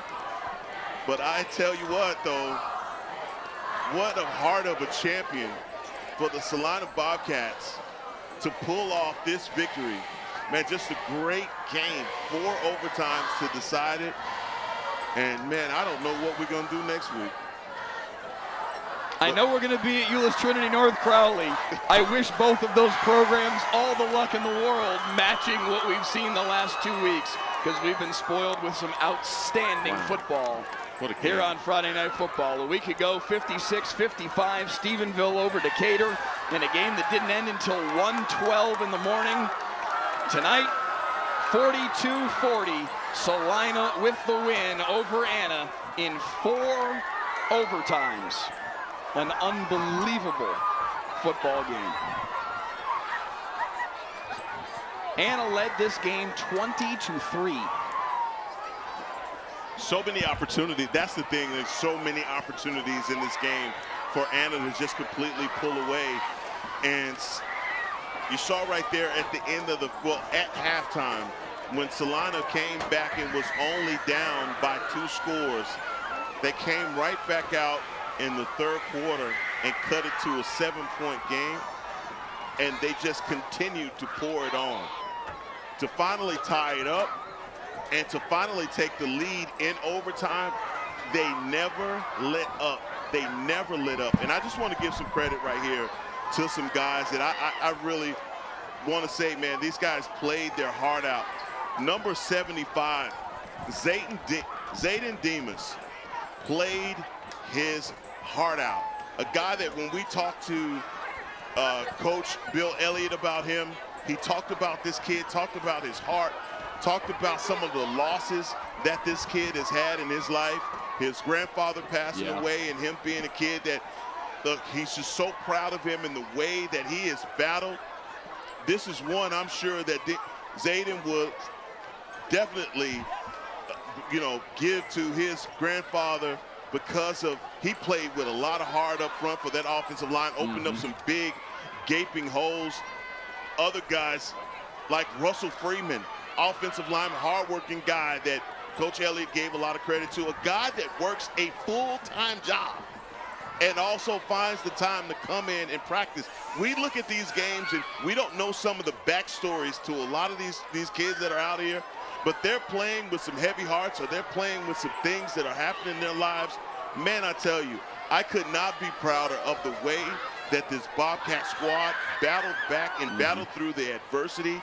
And what a classic game, and so happy to be a part of it. Absolutely a fantastic football game. The 2 points that made the difference in this game that ultimately put it away. Knox Porter on the throw to Colton Rodriguez, fitting Heckma Harrison with the night that Colton Rodriguez had offensively and defensively, for him to be the one who scores the final 2 points to give the Bobcats the win. And they get the W here on their home field. Bill Elliott said it. Listen, this was a special week for them. In practice, you could just feel these kids wanted to come out and make a statement. It took them a while to make the statement. They fell behind here early on. But hey, what have you done for me lately? And I love what you said. I love what you said about Colton Rodriguez. It's almost like the football gods are fair. You put in all that hard work. You got to get something out of it. This is a guy that had an impact on this game, and for him to have the winning touchdown or 2-point conversion says a lot about him. Man, what an epic game. What an exciting game. And man, this is amazing. 2 weeks back to back with just great games. This is and this one right here just did not disappoint. 50 years it took Anna to beat Salina, and here at home Salina showed the heart of a champion. We've said it in the open, you cannot talk dynasty in Texas high school football without mentioning the Salina Bobcats. Just can't. These guys have, was it 68 victories? They had 68 consecutive victories from 1998 to 2002, the all-time record in 11-man football in Texas for consecutive wins. 68. I mean, this is a program, this is a town, this is a team that you could tell that last stop down there on the goal line, the scream that came from this stadium, and as a broadcaster, you shut up. You just shut up. And you let everybody feel what's happening in the stadium, because that's more special than anything that we could possibly say. The happiness, the jubilation from the student body and from these parents and from this community, man, I'm telling you, it shook the ground. Tell you what, we were talking with some of the folks from Salina before the game as we're up here in the press box on the Salina side. And one of the guys made the comment, oh, they're making this out to be like it's a rivalry. Don't you have to win every once in a while for it to be a rivalry? And part of me in the back of my head, I'm going, well, they did win twice last year, so they're kind of doing that. I would hope, I certainly feel like as somebody who doesn't have a dog in this fight on either side, certainly feels like a rivalry to me after tonight. Even though Salina won the game, and Salina, I know, feels like, hey, we're Salina, we're the 8-time champs, we're the established big dog, and listen, they have every right to feel that way, and Anna is the new kid on the block, but they're on the block, they're right here, and oh my gosh, do I want to see this game again come playoff time. These two teams need to meet twice every year for like the next 5 years. No, this is definitely a rivalry game, Mike. There's no ifs, ands, or buts about it. But this, you don't celebrate like this if it's not a rivalry game. No, this is amazing. I love it. I love it, man. It does not get any better than this, Mike. As it should be, man. This is. God. I knew coming to Salina was going to be a scene. I couldn't believe it had taken us this long to get up here. It was a scene and then some, and the football game delivered even more than I ever could have dreamed. What a football game this was. Heckma Harrison, your final thoughts. I don't know how you distill 82 points worth of a football game, but I wish you the best of luck. You know what? One of the things that I just said about the heart of a champion, and you saw it from Salina tonight with all the adversity that they faced. They just continue to battle back. This community, you hear about it, but until you're actually here and you see it, it's so different. The little kids around here that are all wearing orange. The shops, the businesses around here that have orange everywhere. The drive up with the stands and the painted hay rolls that have, Go Salina on it. This is town business. This whole place shut down. There's nothing going on around Salina but football. When we talk about Friday Night Lights, this is it. This is the definition of Friday Night Lights. And if you've never gotten an opportunity, if you're somewhere outside of the state of Texas and you don't understand why people in Texas are so big on football, you've got to buy an airline ticket, come to Salina, and witness this for yourself, because this environment, this community was completely outstanding. And I want to say this too. The hospitality that we received here was absolutely amazing. We've been in a lot of great stadiums, a lot of great press boxes, but the reception that we got here and the hospitality that we got here in Salina was first class. This has been by far one of the best places that we've been. No, I will co-sign that 100%. Seth Parr said it to us earlier this week. He said, you go to Salina and everything's orange. I don't like it. I don't like it. He said, I feel like purple is the new orange around here. At least for tonight, orange is the new orange and the old orange here at Bobcat Field. 42-40, the final score in 4 overtimes. For our entire Friday Night Football crew, Director Clay Marshall, photographers Graham Rayner and Cody Pryor, digital coordinators Pete Friedman, Jay Wallace, and Paul Wedding, graphics coordinator Emil Miralda, and the one and only Heckma Harrison alongside, I'm Mike Leslie. So long from Salina, where the final score one last time is 42-40. Bobcats with the win, and it took 4 extra periods to sort it out. All our Friday Night Football broadcasts stream live and are archived on the WFAA YouTube channel and on the WFAA Plus app. This has been a proud presentation of WFAA TV.